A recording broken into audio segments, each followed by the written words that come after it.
On October 5th, 2011, the landscape of the horror genre in the television space would change forever when the anthology series entitled American Horror Story first premiered. The series, co-run by Glee showrunners Ryan Murphy and Brad Falchuk, would go on to span 12 seasons over the next 14 years. The show grew to have a cult-like following who all tuned in every single year to see what new story AHS had to offer. Along with the repertory company of over 50 starring actors and hundreds of guest stars comes one of the main draws of the series, the same actors playing new and different characters each year. This format allows the actors to hone their skills and stretch their acting muscles a lot harder than if they were just playing the same character over and over and over again. Because American Horror Story is an anthology, each season takes place in its own lane, with unique plots, settings, and visual styles. It is for this reason that American Horror Story became my favorite television show. In October 2023, around the show's 12th anniversary, I posted the first video in a series where I dissected the timeline of every single season. By April of 2024, I finished the series with the most recent season out as of this very moment, Delicate. And since then, there hasn't been a lot of updates regarding the new and presumably final installment in the series. Keeping to the theme of me talking about American Horror Story in October, I've decided to go a bit deeper into my thoughts on every single season when it comes to the characters, the plot, and just the overall vibes of each season. Part of the reason I'm doing this is that I'm not exactly the most proud of those original 12 videos, and that's probably because in those videos, they were just plot recaps. I didn't really offer that much of my personal opinion or really any character analysis at all. I'm sorry for those of you who love those videos, but they're just not my cup of tea in the present day, and that's okay. For those of you who haven't seen American Horror Story and are just genuinely interested, I am going to give a small plot summary at the beginning of every single season, so don't go into this thinking that it is a recap, because it is not whatsoever. So yeah, I really hope you guys enjoy this video. I spent an ungodly number of hours on it, and what am I doing? It's Wednesday. We wear black on Wednesdays. Okay, now I'm ready. You are going to die in there. The first season of American Horror Story, subtitled Murder House, centers on a family of 3 as they move from Boston, Massachusetts to Los Angeles, California in the fall of 2011. After the intro of the pilot episode, the matriarch of the family, Vivian Harmon, still reeling from a recent miscarriage, discovers that her husband, Ben, is cheating on her with one of his college students. This very act is what sets the plot into motion. The Harmon family, namely Ben, love to pretend that they are moving across the country for a fresh start, and that fresh start will fix the problems plaguing their lives and relationships with each other. If only they were that lucky. Once the family moves in, a number of strange and unexplainable things happen. The unsettling neighbor lady Constance and her child Adelaide often break in unannounced to issue the family ominous warnings like, "Die in here." Who are you? What are you doing? Not long after moving in, Vivian becomes pregnant again, and Ben is caught yet again cheating with his mistress in Boston, further dividing the couple. Outside of this storyline is Violet, the couple's only daughter. Violet is an angsty, depressed teenage girl who starts dating one of Ben's psych patients named Tate. Tate is also an angsty teenager who remains one of the most influential Tumblr poster boys to this day. Eventually, Violet finds out Tate is a ghost in the house and died in 1994. Tate suggests to Violet that they commit suicide together so that they can be together forever, and in case you're lost, Violet believes Tate doesn't know that he's a ghost.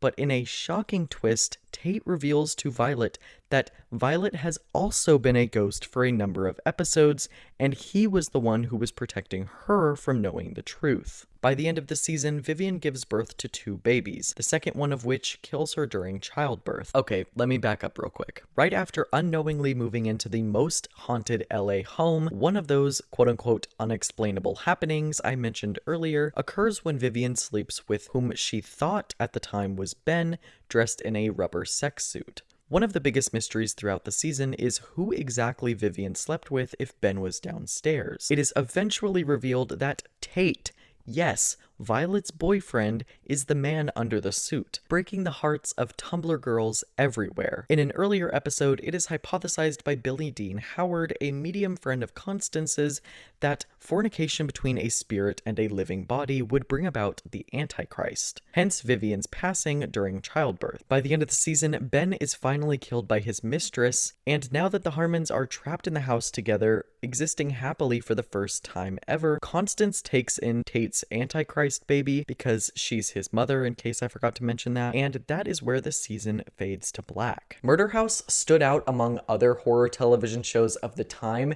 because it mixed together the very real psychological horrors of miscarriages, teenage suicide, infidelity, with the very fictional, supernatural horrors of the Antichrist, ghosts, demons, that kind of thing. The classic haunted house story had become very derivative and recycled throughout the years by this point, so Murder House was a gigantic success because it took a swing and decided to, kind of mix these two genres together. There are clear references to films like Amityville Horror and The Shining, along with a pretty obvious one in Rosemary's Baby. The show also took loads of inspiration from real-life cases and people, such as Elizabeth Short, aka the Black Dahlia, as well as Charles Montgomery, who himself was not real. However, the character of Charles was based on Dr. Walter Bailey, a real-life suspect in the Black Dahlia case. Obviously, nothing exists on its own, but the point I'm trying to make here is that AHS, I feel, was one of the first shows I had watched that wore its influences so proudly on its sleeve, while simultaneously being able to stand on its own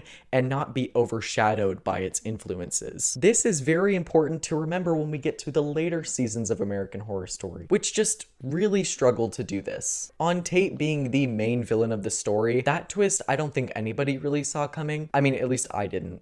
And I was kind of young when I watched this show, so that kind of makes sense. I mean, that twist basically went down in history as a power move from the writers, stating, this is what we want our show to be. Think about how groundbreaking it was for Ryan Murphy and co., who had just come off the heels of Nip Tuck and Glee, to make this teenager, essentially, this teenage ghost, rape his girlfriend's mom to eventually have her give birth to the Antichrist. The choice to make Tate the rapist not only ties Tate and Violet's storyline together with Vivian's character, but it also gives us an endgame, the Antichrist. I personally love it when the show does this. For example, the season starts off with like 3 or 4 main plot lines. You've got Violet's discovery that Tate is a ghost and her subsequent suicide, Ben being stalked by Larry Harvey, a previous owner of the house, Vivian and Ben's relationship issues, which are tied together with Hayden, Ben's mistress, and Moira, the housemaid, and finally Vivian's mystery rapist / her eventual pregnancy. The reveal that Tate is that rapist ties 75% of those things together. It really feels like one big connected story by the end of the season, which is again something that the later seasons of AHS are kind of missing. Moving away from the plot for a second, I want to go in and dissect all of the characters of this season, or at least just give my general thoughts on them and the actors who portray them. Vivian Harmon, played by Connie Britton, is quite an interesting character.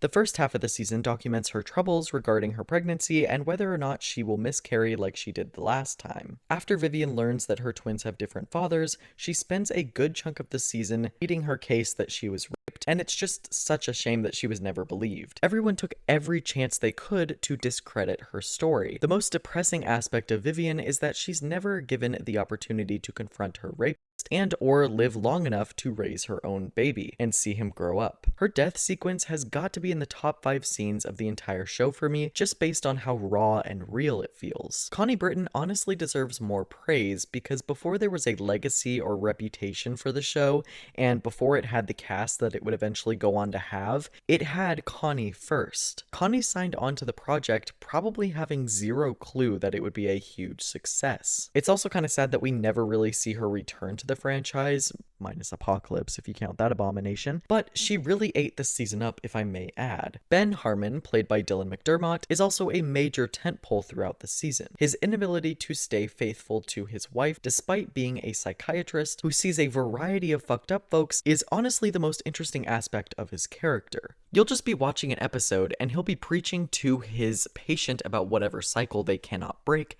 and then Boom. Cut to Ben lusting over the age-shifting maid ghost, Moira. If the season is meant to observe and critique the modern family, Ben is most certainly a critique of modern masculinity and how it relates to the home. And when I say modern, I mean like the early 2010s. The issues Ben's character faces are directly related to our current year. And I think that speaks to how timeless this season of American Horror Story truly is. Ben is swayed by the first woman he sees walking down the street, a student of his maid, one of his patients. All the while, he has a gorgeous wife and daughter he should be giving his full attention to. Under Ben's watch as a father and husband, his daughter Violet commits suicide and his wife Vivian is raped by a ghost, causing the birth of the literal Antichrist, all because Ben was a little horny. If that's not a critique of men in the family being absent or otherwise preoccupied with outside things, I don't know what is. Violet Harmon, played by Taisia Farmiga, is quickly shown to be your stereotypical depressed teenager,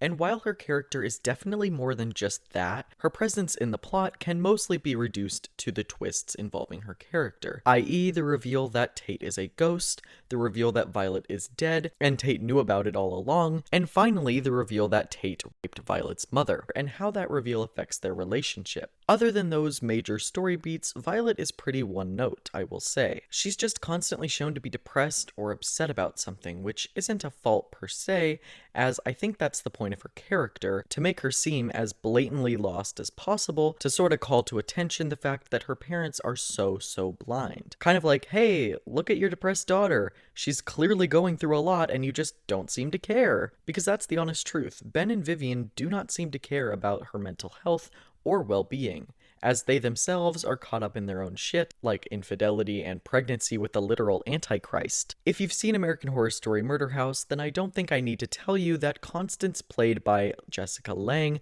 absolutely steals the show here on a number of occasions. Constance, while not the main character of the season, definitely plays the biggest role in connecting each storyline to each other. She is, in no particular order, Tate's mother, Moira's killer, Vivian and Ben's current neighbor and friend, Larry's ex, and she has a past of living in the murder house, making her privy to all of the supernatural happenings in the building. The first half of the season focuses on Constance's poor parenting of her youngest daughter Adelaide, who was born with Down syndrome. Despite her abhorrent, abusive methods of parenting, Constance still clearly loves Addie, as she threatens the Harmons on a number of occasions to keep their distance from her daughter. It's clear that Constance's strict parenting style stems from her protective nature, such as when Addie attempts to trick-or-treat on Halloween, only to be told no by Constance. Eventually, Constance allows Addie to trick-or-treat, but Addie is run down in the middle of the street by a passing vehicle. This forces Constance down a new path in the second half of the season to try and protect and assure the birth of her grandbaby. Constance is probably my favorite character of the season because she's just so much fun. Tate Langdon, played by Evan Peters, as I mentioned before, starts the season out as one of Ben's patients,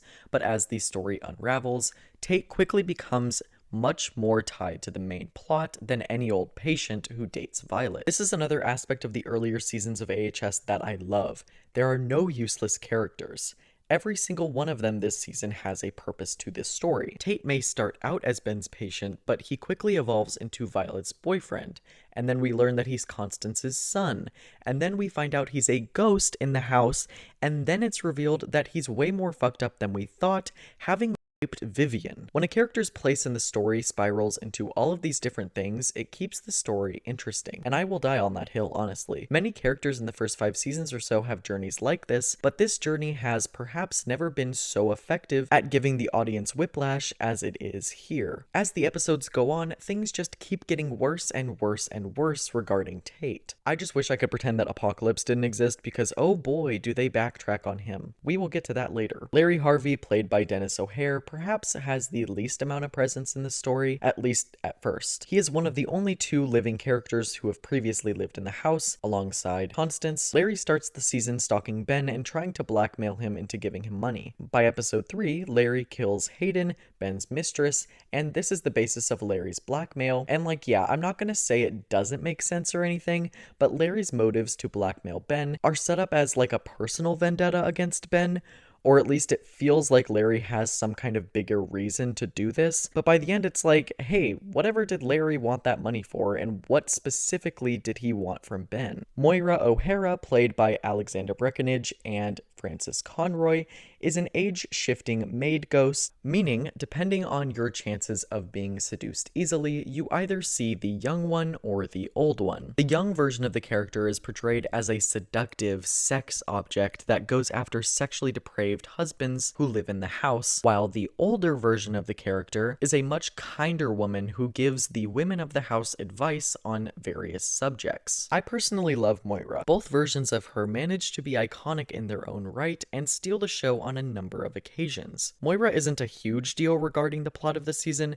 as she's mostly used to give us information. For example, Moira is the first person to confirm to Vivian that the house is haunted. When everyone in Vivian's life tries to tell her that she sounds crazy for her real life experiences, Moira is the one who's there to kind of confirm that everything that she has going on actually happened. I also love that Moira was kind of adopted into the Harmon family by the end of the season. It just works on so many levels given how Moira was killed and was doomed to spend eternity in purgatory, torturing men with her seductive powers, despite never having been that way during her life. The ratings of Murder House were generally pretty good. Murder House received a 72% on Rotten Tomatoes, as well as an IMDb average episode rating of 8 out of 10. The viewership of the season amounted to an average of 2.82 million viewers weekly. Personally, I rated the episodes an average of 7.8 out of 10, but I would definitely round that up to an 8 out of 10 if I wasn't rating based on average episode rating. My least favorite episode of the season probably has to be the second one, titled Home Invasion, which features a random side plot of a break-in orchestrated by a trio of side characters that we barely hear anything about after this episode. This trio's plan is to recreate a famous murder that took place in the murder house during the 1960s. And the episode as a whole is just fine, but I thought it was an unneeded detour in the story that really only existed to make our three main characters uncomfortable in their home. My favorite episode of the season is definitely the penultimate one, titled Birth, just based on the pure spectacle of Vivian's death / Michael's birth. It's me, Lana. Lana Banana. Do you know your name? Set all the way back in 1964, the second season of American Horror Story, entitled Asylum, centers on the mental patients, doctors, and other staff at Briarcliff Manor, a psychiatric hospital located in a rural town in Massachusetts. Unlike the first season of the series, Asylum relies a lot more on its ensemble cast. While Murder House was pretty much only focused on the Harmon family, Asylum has a number of storylines that sort of connect together loosely, and just a lot more characters overall. At the start of the season, a man named Kit Walker is falsely accused of killing his wife in the same exact manner as the recent Bloody Face kills. For his troubles, he is thrown in Briarcliff Manor, which is being run by the Catholic Church. Admin who work there, such as Sister Jude Martin, Sister Mary Eunice, and Dr. Arden, run the facility with an iron fist. Simultaneously, a journalist named Lana Winters is also unjustly admitted due to her homosexuality. From the beginning, Kit and Lana serve as the audience's eyes into the story. Through these two, and Sister Jude, a nun working in the facility, we catch inside glimpses into the living conditions of this mental ward. The Bloody Face side plot results in the revelation that one of Kit's doctors, Dr. Thredson, had framed Kit as the killer. Lana also becomes tied to this storyline when Thredson breaks Lana out of lockup. Thredson locks Lana in his basement before raping her repeatedly, resulting in a pregnancy. At the same time as all of this, Dr. Arden, as well as Sister Mary Eunice, who at this time is being controlled by the literal devil himself, stage a coup to get Jude fired from Briarcliff. As a result of this coup, Jude is admitted herself and stripped of her title at the church. Shortly thereafter, Lana escapes from Thredson and finds herself back in Briarcliff. Also, another thing worth mentioning is aliens. Yes, so from the very beginning of the season, Kit Walker has had multiple encounters with aliens. It's the main reason why he is thrown in the loony bin been in the first place, because he claims to have been abducted. The aliens finally do play a role in the season when Kit's new love interest, Grace, is abducted by them and probed with Kit's baby. Eventually, this results in the birth of their child, Thomas. Back to Lana for a second, though. She has enlisted Kit's help to expose Dr. Thredson for the killer he is, which would not only clear Kit's name, but also get Lana's story of abduction out there. Eventually, the duo are able to do this, resulting in Lana and eventually Kit's release from the asylum. Lana goes on to give birth to her baby, giving him up for adoption, and Kit and Grace raise their child with Kit's ex-wife, Alma, who was never actually dead. She just turned out to have been abducted by aliens for the last few months. As time goes on, Alma grows to be jealous of Grace and eventually kills her before being committed to Briarcliff herself. And then there's Sister Jude, who at this point is still at Briarcliff. Kit takes it upon himself to release her, and within 6 months, Jude dies. Years later, Kit is taken again by the aliens and never heard from again. By the end of the season, Lana stands as the sole survivor, ending her arc with her killing her own son in 2012 after he had taken up the Bloody Face mantle for a couple months. Asylum, without a doubt, expands upon the legacy that Murder House had started building 1 year prior. Despite feeling slightly bloated at times, Asylum really manages to balance all of the insanity that lies within its 13 episodes. This season pivoted heavily towards the psychological horrors that American Horror Story Murder House would only slightly feature sometimes. And this season touches on quite a lot. You've got religion, you've got politics, you've got sexism, you've got homophobia, you've got rape, you've got state-sanctioned torture disguised as therapy. Hell, there's even a short storyline halfway through about Anne Frank and the Holocaust. If Murder House was about 50-50 on the psychological versus supernatural, Asylum is more like 80-20 or 75-25. In the same way that Murder House's decision to blend genres was a huge risk, Asylum's decision to do a complete 180 for Murder House was definitely a gigantic risk in itself. The ability for the early seasons of American Horror Story to take risks has to be one of the best aspects of the entire show. Including a demonic possession plot in the same season as Aliens and all of these psychological horrors and themes was a risk. One that paid off because Asylum is considered to be one of the best seasons of American Horror Story. This season took inspiration from a number of real-life killers and cases from the 1800s and 1900s. This separates the season from Murder House, which, if you recall, based much of its plot and characters from haunted house and possession films and novels, resulting in Asylum having a more raw and realistic look and feel, because a good portion of the plot is based on real people and stories. Take, for example, Nellie Bly, a journalist from the 1800s who went undercover in an insane asylum and tried to take it down from within. This story is clearly what inspired Lana Winters in Asylum, because she does just that. Dr. Arden is based on a group of Nazi doctors conducting inhumane experiments during World War II, and then there's also Kit and Grace and Alma, who were abducted this season, which were loosely based on the real lives of Barney and Betty Hill, who were a civil rights activist in the 1960s who claimed to have been abducted by aliens. And most famously, Dr. Thredson this season is likely based on Ed Gein, who frequently skinned women alive and made furniture and clothes and, yes, even masks out of their skin. All of these real-life influences helped pave the way for American Horror Story Asylum to feel like it actually could happen. You know, minus the demon possession and the alien stuff. That all just kind of comes off as a bit hokey when compared to everything else. Lana Winters, played by Sarah Paulson, is the best character of the season in my personal opinion. Not only does Lana have the best and most engaging arc, but we as an audience know she did absolutely nothing wrong. She is simply just a queer woman being locked up for her identity. Unlike Kit, who couldn't actually remember if he was his wife's killer and therefore had reasons to be doubted, Lana is literally guilty of nothing. Seeing her go from an inmate to a victim of of Bloodyface's sexual abuse and psychological torture made this season for me. As if Lana didn't have enough problems already, she is forced to escape a skin-wearing killer and expose not only him, but also the church behind the asylum that she was locked up in. Biting off more than she can chew is a bit of an understatement, because originally she was simply just trying to get an inside look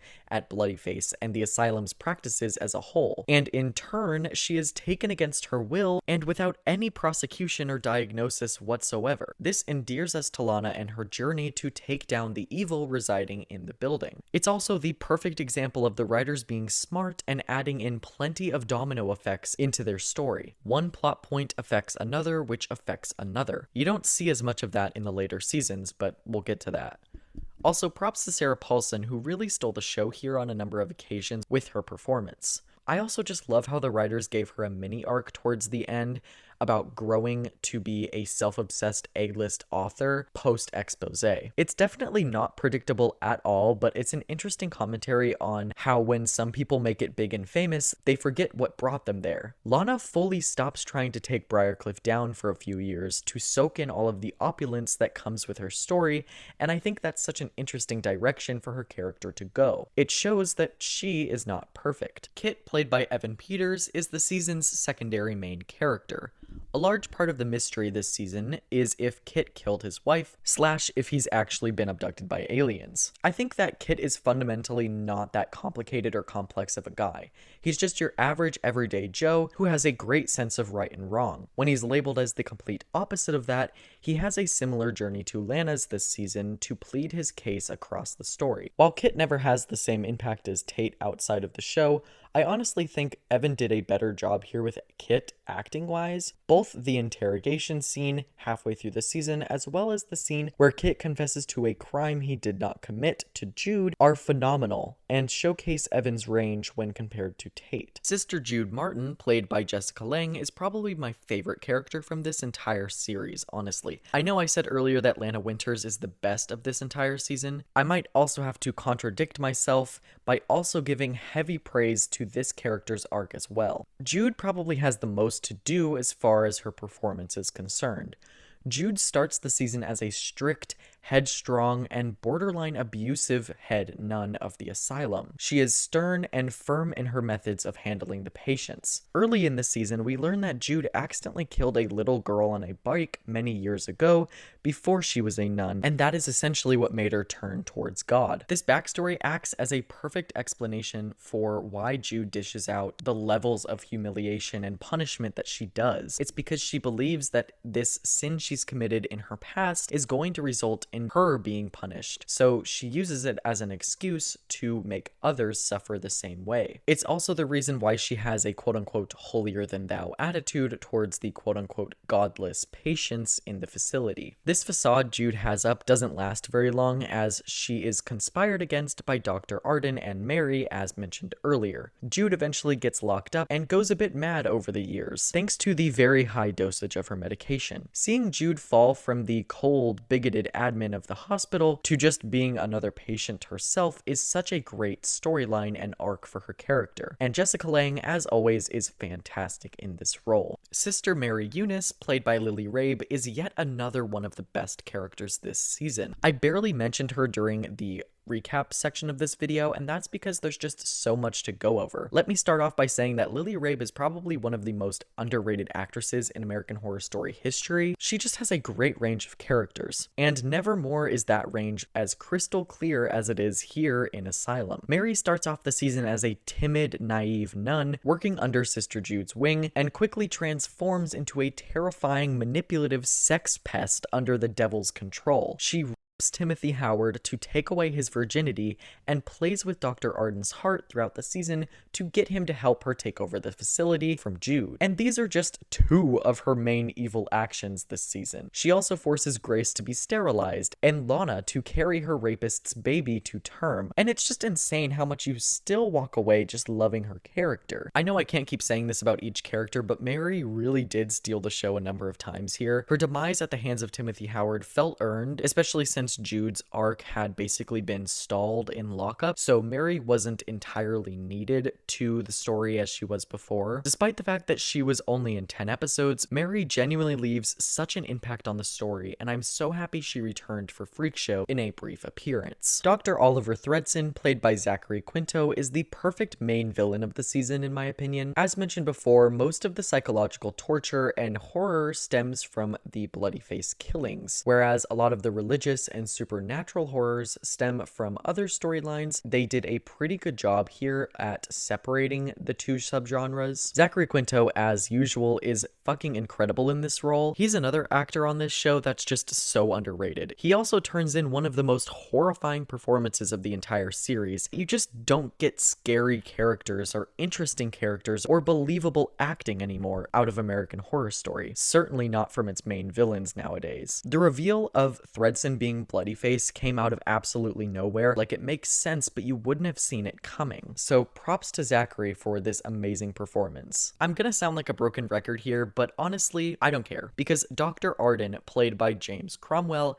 is genuinely such a fantastic character and performance as well. A lot of people have said that they don't care for the storyline of him being a Nazi because it supposedly takes away from what we're dealing with in the Asylum, but honestly, I think it just adds more depth to his character and really gets to the root of why he's such a fucked up doctor that holds inhumane experiments. Like, if we hadn't gotten the context of him being a literal Nazi, I don't think they would have been able to sell him as pure evil quite as well. If I'm not mistaken, James Cromwell won an Emmy for this role and literally never appeared in the show again, so props to him for giving us this perfect performance and just like never looking back. Monsignor Timothy Howard, played by Joseph Fiennes, is one of the only characters I don't particularly love in terms of his presence in the story. It feels like all the other characters just need him for some storyline related purpose, like when Jude was in love with him and wanted to run away with him to Rome, or when Sister Mary Eunice uses him to fire Jude, but he doesn't necessarily need any of the other characters to exist in his own right. So, I mean, I guess he is needed to this story, but like as a character, he's just not that interesting to me. Grace Bertrand, played by Lizzie Brochier?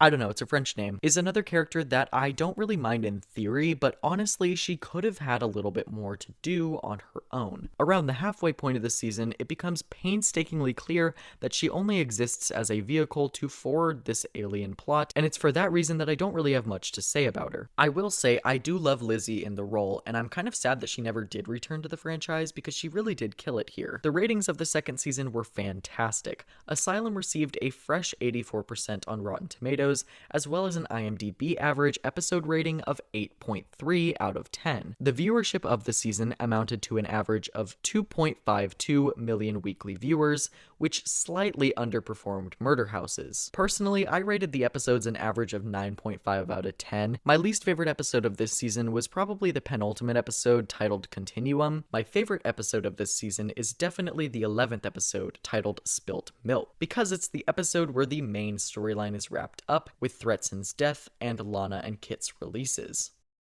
Oh, God, I can't spend eternity here. This place, it reeks of campus.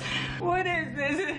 Naughty pine? The third season of American Horror Story, titled Coven, focuses on the descendants of the Salem witches who fled south to New Orleans. Coven follows in Asylum's footsteps in having an ensemble cast and features no real central character throughout. During the season, the witches become embroiled in a centuries-long conflict with the voodoo practitioners down the road for magical supremacy. Speaking of supremacy, the White Witches have a leader named Fiona Good, who is referred to as the Supreme Witch. Despite having the title of leader, Fiona often acts against her coven, killing one of the girls who studies under the Witches' Academy, Madison Montgomery. Luckily, Misty Day, a new witch found in the Louisiana swamp, has the power of resurrection and can use this ability to revive Madison.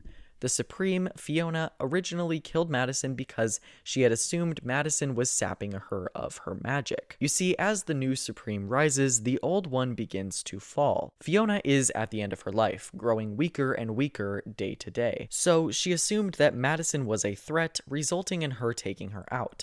The crux of this season is based on who will be the new Supreme once Fiona's cancer kills her. Eventually, Marie Laveau, the leader of the voodoo practitioners, loses her entire coven to a witch hunter that Fiona's daughter Cordelia was married to. Cordelia is the headmistress of the school, and halfway through the season is blinded, calling into question her ability to take control of her mother's coven. Despite this, Cordelia is eventually the witch who surpasses the others during the test of the 7 wonders, a series of tasks each witch must complete to determine if she is worthy of the supremacy.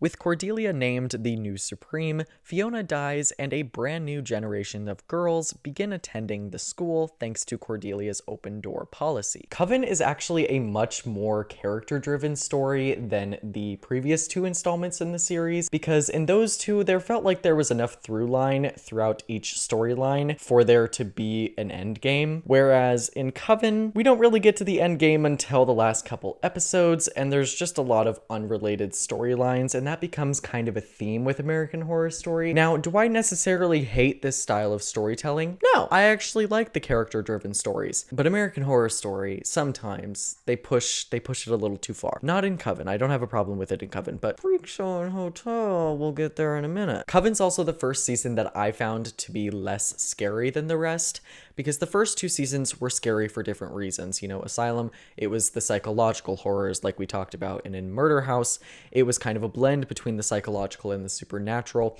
And, you know, just overall, I mean, that season talked about a lot of scary things. Whereas in Coven, we're kind of just dealing with a bunch of contrastes. And that is because I believe this season is a comedy disguised as a horror, or at least a black comedy. Isn't that what it's called when it's like a dark comedy? I don't know. There's actually not that much horror going on here. It's just, like I said, it's quite literally a comedy. And for that, I enjoy this season because it took a swing.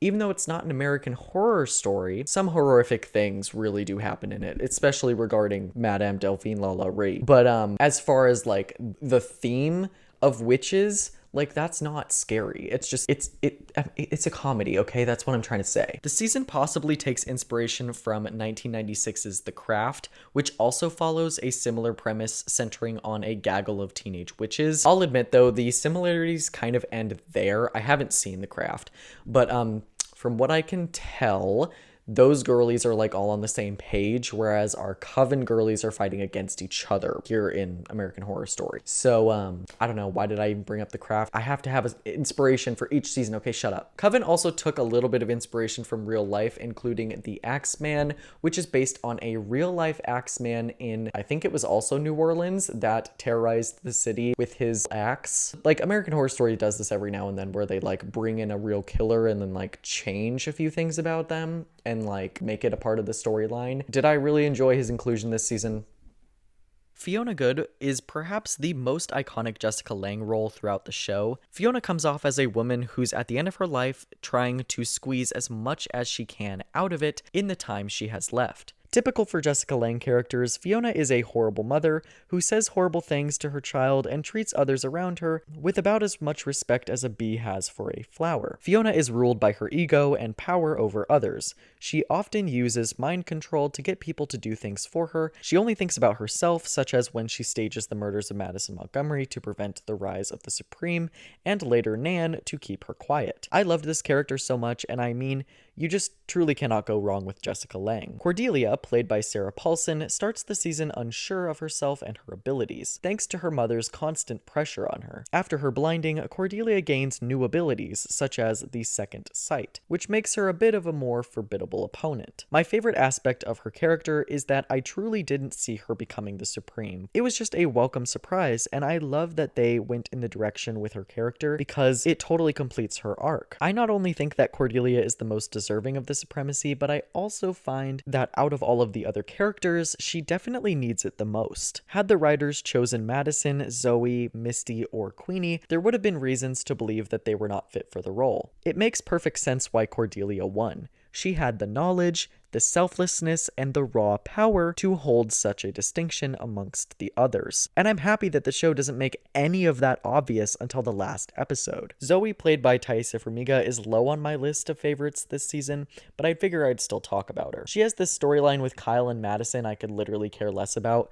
Basically, earlier on in the season, Zoe and Madison meet a group of frat guys at a party, and this group of frat guys, all except a guy named Kyle, rape Madison. Madison flips their bus and kills them all, including Kyle. Feeling guilty about the whole situation, Madison and Zoe resurrect Kyle, using the body parts of the other frat guys, before spending the season fighting over him like a toy, and I just don't really care. I should also mention before I move on that Zoe's specialty power is the ability to kill men using her deadly vagina. I can't help but laugh every time I think about it because that is just such a funny gift. Madison Montgomery, played by Emma Roberts, begins the season as a selfish, unknown actress who is forced to attend the academy to get a hold of her abilities. She spends the season fighting with literally everyone, and by the end is killed by Kyle for treating Zoe like shit. There are definitely moments where Madison shows that she's not just a vapid, self-serving narcissist, but they are very rare. Still, I'm glad she's not 100% shallow, as for at least a portion of the season, she tries to seek redemption post-resurrection. Queenie, played by Gabri Sidibe, is not credited as a starring character this season for some reason, despite being quite important to the story. Queenie is said to be a descendant of Tituba, a human voodoo doll that had the ability to hurt others by using herself as a canvas. This is also the extent of Queenie's magic, and it's one of the more fun abilities any of the witches have in their arsenal. It really allows Queenie to stand out amongst the other girls. That plus Queenie's quick wit and snappy comebacks make her a fan favorite. Throughout the season, her main storyline involves trying to get along with Delphine LaLaurie, an immortal slave owner from the 1800s. And let me tell you, their scenes are some of the funniest in this entire show. Eventually, Queenie joins the voodoo practitioners for a bit, finding community with the witches she can relate to, and the show kind of treats this as a betrayal against the white witches, which is a little moronic because Madison would quite frequently put Queenie down and treat her like trash a lot of the time, so why would she want to stay at all? Despite this, I do like that Queenie eventually became a disciple of Cordelia's, alongside Zoe as well, showing that a lasting peace between the voodoo girls and the white witches in the near future is possible. Delphine LaLaurie, played by Kathy Bates, is another joy this season. In terms of the performance, yes, she's a joy, but the character, as much as I love the performance here, it's hard to say I support Delphine in her efforts to try and become a better person, considering she failed in the end. Her scenes with Queenie and Marie and Fiona were absolutely incredible, and I will say this is perhaps the first time that American Horror Story probably pushed the envelope a little bit too far for some people because of just how heinous some of the things Kathy Bates is forced to do and say are this season. Kathy is equal parts comedic and horrifying in the role. Marie Laveau, played by Angela Bassett, is another stellar performance this season. The show used to be just so star-studded, you guys. I'd say my biggest complaint about a lot of these characters is that most of them don't really have an arc because a lot of them are stuck in their old ways. And yes, even Marie, who justifiably does have a reason to fight back against the white witches after having lived through so much hate, but by the end her character does not change at all, and it's such a shame that she dies the way that she does. Don't get me wrong, Marie is by no means a perfect person, and she did kill Nan for like no reason, and kidnapped plenty of babies in her time, but I just feel like her arc could have been better. Once she loses everybody that has ever cared about her and has to side with the white witches, she just completely brushes off any beef they ever had to team with Fiona, who is the evilest of the white witches, in order to get Fiona more power. It's just a little bit confusing considering where Marie started the season out at. All this to say, I still absolutely love this performance, and Angela Bassett is one of the top 5 actresses on this entire show. Misty Day, played by Lily Rabe, is another fan favorite of the season. As mentioned before, Misty's key power is resurrection. Throughout the season, Misty is commonly thought to be the next Supreme, but she comes up short due to her inability to escape hell when faced with the Descension test. Interestingly so, since she is one of the only witches who had mastered resurrection before. I love this season, but sometimes the logic just does not make sense. Spalding, played by Dennis O'Hare, is a complete afterthought this season. He's the witch's butler, and he has a crush on Fiona throughout the season, and that's pretty much all you need to know about him, is that he's willing to do absolutely anything to win over Fiona's heart, like cover up multiple murders committed by her. Spalding is eventually killed by Zoe, and I could not honestly care less, so let's move on. Kyle, played by Evan Peters, is probably one of his weakest roles on the show. In the first episode, he's a charming frat guy, but then he dies and is resurrected as some sort of zombified version of his character in episode 2, and all this leads to his arc in this season, which sees him trying to relearn how to communicate like a normal person again, but there's just so much more interesting shit going on outside of this that I just don't care. It's like that threesome arc that Madison, Zoe, and Kyle had. I don't care. And finally, Myrtle Snow, played by Frances Conroy, is one of the best characters of the season and series. She has the best style and personality. She's just so good in the role. Any last words? Only one. The ratings of Coven were generally really good. The season received a fresh 85% on Rotten Tomatoes, exceeding both Murder House and Asylum's scores of 72 and 84% respectively. The season also reached an IMDb average episode rating of 7.9 out of 10, which compared to the other two seasons is pretty accurate. The average viewership of the season amounted to 4 million weekly viewers, almost doubling both Murder House and Asylum individually, clearly marking an uptick in popularity regarding the series as a whole. Personally, I rated the episodes an average of 9.2 out of 10. My least favorite episode of the season comes in the 6th, titled The Axeman Cometh. Keeping to theme with my other least favorite episodes of American Horror Story at this point, this episode is absolutely fine. There's nothing fully wrong with it on its own. I just think it's a little bit of a detour in the season just to introduce us to this Axeman ghost that doesn't really have much to do with the plot. I do love the Axeman and the performance though, so there's that. My favorite episode of the season is definitely either episode 9 titled Head or episode 10 titled The Magical Delights of Stevie Nicks. Both of these episodes are just so fun and fast paced, and it really feels like we're finally building to something big by this point in the season. I just love everyone's performances throughout.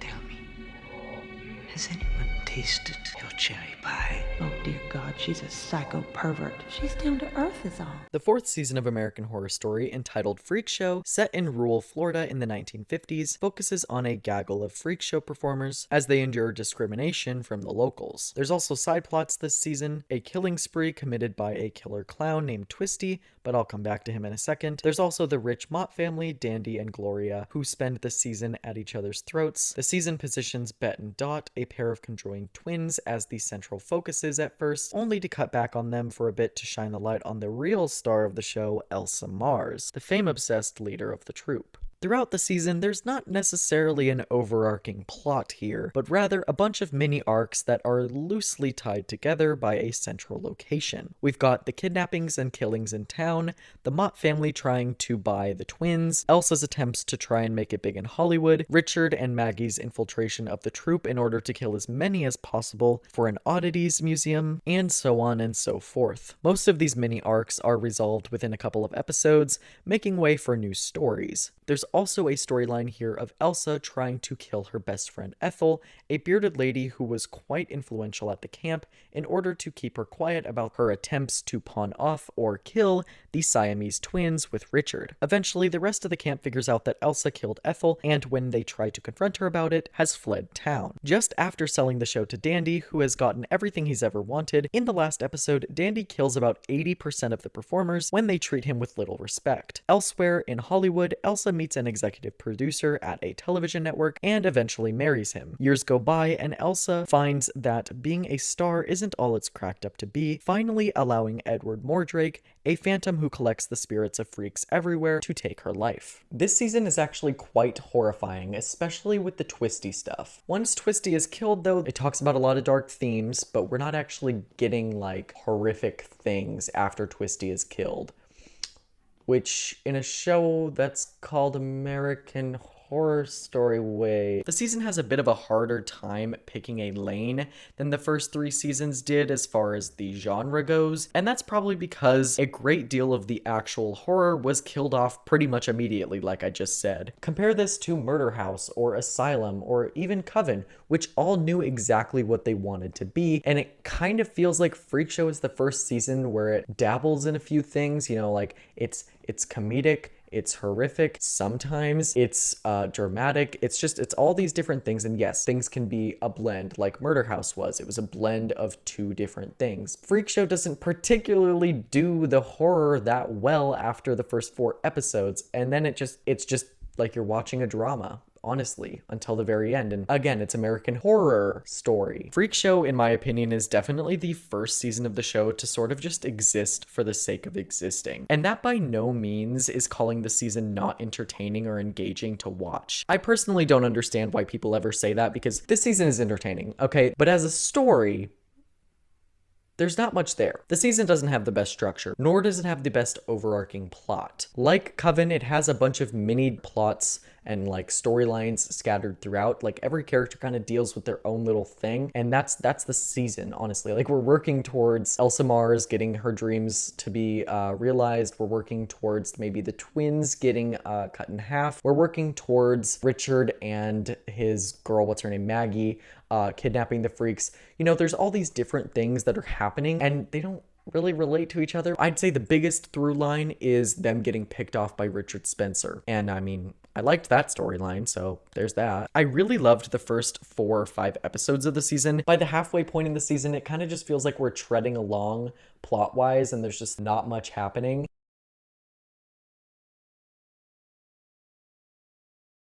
Now, undeniably, this season, particularly elements of the Richard and Maggie storyline, takes inspiration from the 1932 film Freaks, which is about a trapeze artist that infiltrates a freak show to seduce and kill one of its performers in order to inherit their wealth. Obviously, the series changed quite a bit about that story and took some liberties there. I love when American Horror Story does this, and I honestly miss when the show wouldn't, you know, blatantly rip stuff off. Like, it would take stuff, tweak it a little bit, and then add their own to it, so it wasn't just a complete carbon copy. Because when we get to seasons like Delicate, oh boy, Rosemary's Baby Nachos. Elsa Mars, played by Jessica Lange, is probably my least favorite Jessica Lange role, and that's solely based on the fact that this character is pretty much a carbon copy of Fiona Good from Coven. Not only are their character traits of wanting to be the only one on top at all times nearly identical, but also their goals and arcs as a whole follow very similar trajectories. Elsa starts the season off trying to keep her business afloat, and throughout the season is promised a new chapter in her career where she's finally going to get the opportunity to shine as her own star. This causes Elsa to commit unspeakable acts like murdering her own,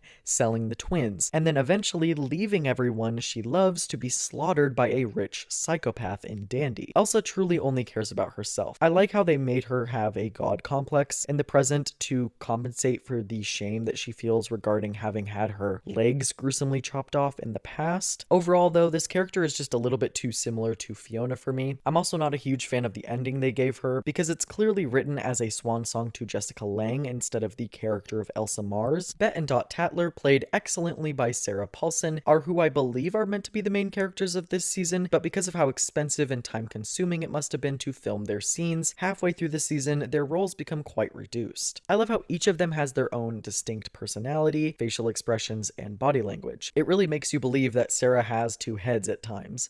And my god, is that CGI incredible, at least for certain shots. Some of it is not that good. I really wish they would have been able to be more prominent in the story, because they are essentially the characters that we are introduced to first, and it's through their eyes that we first see the freak show and meet all the performers, and yet halfway through the season, they are a bit of an afterthought until the very end. Their storyline about learning to love each other and accept that they'll always be with each other through the good and bad is truly beautiful, and Sarah Paulson just acts it out so brilliantly. Evan Peters' Jimmy Darling is another somewhat forgettable character for him. I liked what little arc he did have about learning to accept what society sees him as, a freak. The guy who doesn't want to take over as leader, eventually learning to do so, is kind of a predictable arc for him to have, but I'm glad that he did have an arc at all, you know, because sometimes they just kind of forget to do that. Richard, played by Dennis O'Hare, is great. Literally perfect casting.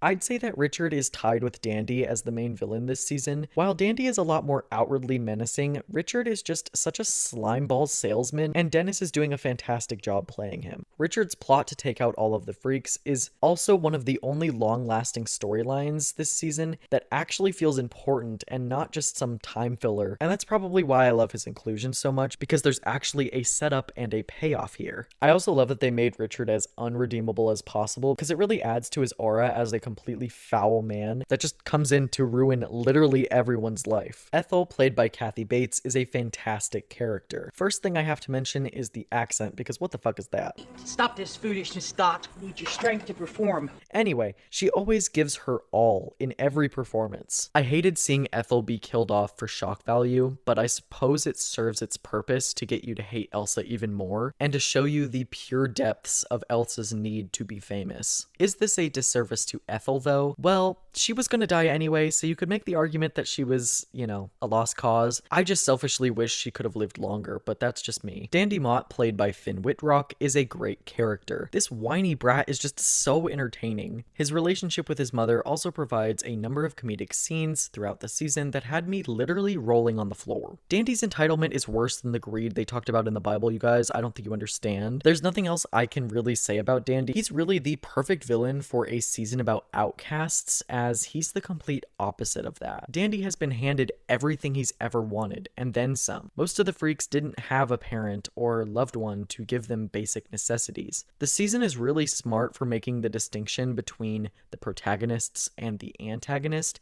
because it really sets them at odds with each other from the get-go. Gloria Mott, Dandy's mother, played by Frances Conroy, is an absolute triumph this season. This is probably Franny's second funniest character behind Myrtle.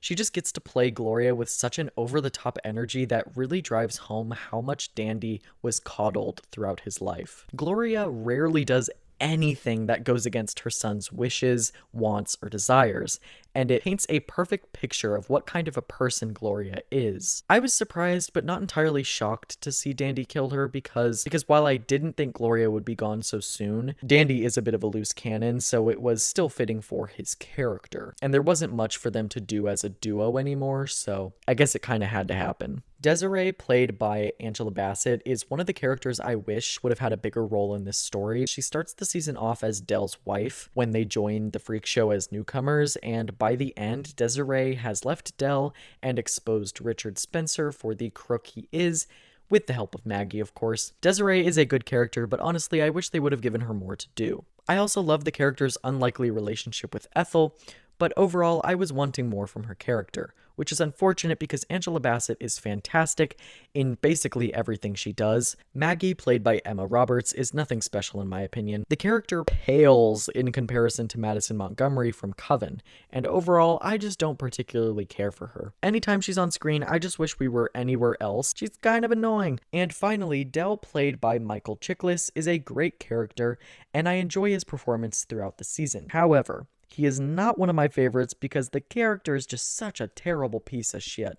And in the end, I don't really care that he died, to be honest, because he didn't redeem himself at all. Besides, breaking Jimmy out of jail, he still killed Ma Petite. I also just thought that the reveal of him being gay was a little bit confusing and out of nowhere, considering there was absolutely no hints of that. The ratings of Freak Show were generally pretty good, but slightly mixed when compared to the previous seasons. The season received a 77% on Rotten Tomatoes, and also reached an IMDb average episode rating of 7.9 out of 10. Tying Coven. The viewership of the season amounted to an average of 3.85 million weekly viewers, with the premiere episode setting a new record for the show with 6.13 million viewers. Personally, I rated the episodes an average of 8.9 out of 10. My least favorite episode of the season was probably the 11th episode titled Magical Thinking. I just genuinely don't enjoy the inclusion of Neil Patrick Harris's character in this season. I think it's complete filler, and the season could have ended 2 episodes earlier had he not been in it. My favorite episode of the season definitely has to be episode 10, titled Orphans, just based on how iconic it is. I'll see to it you get what you want. Are you out of your goddamn mind? I'd kill you if you weren't dead already. The 5th season of American Horror Story, as the name suggests, revolves around a hotel located in Los Angeles, California.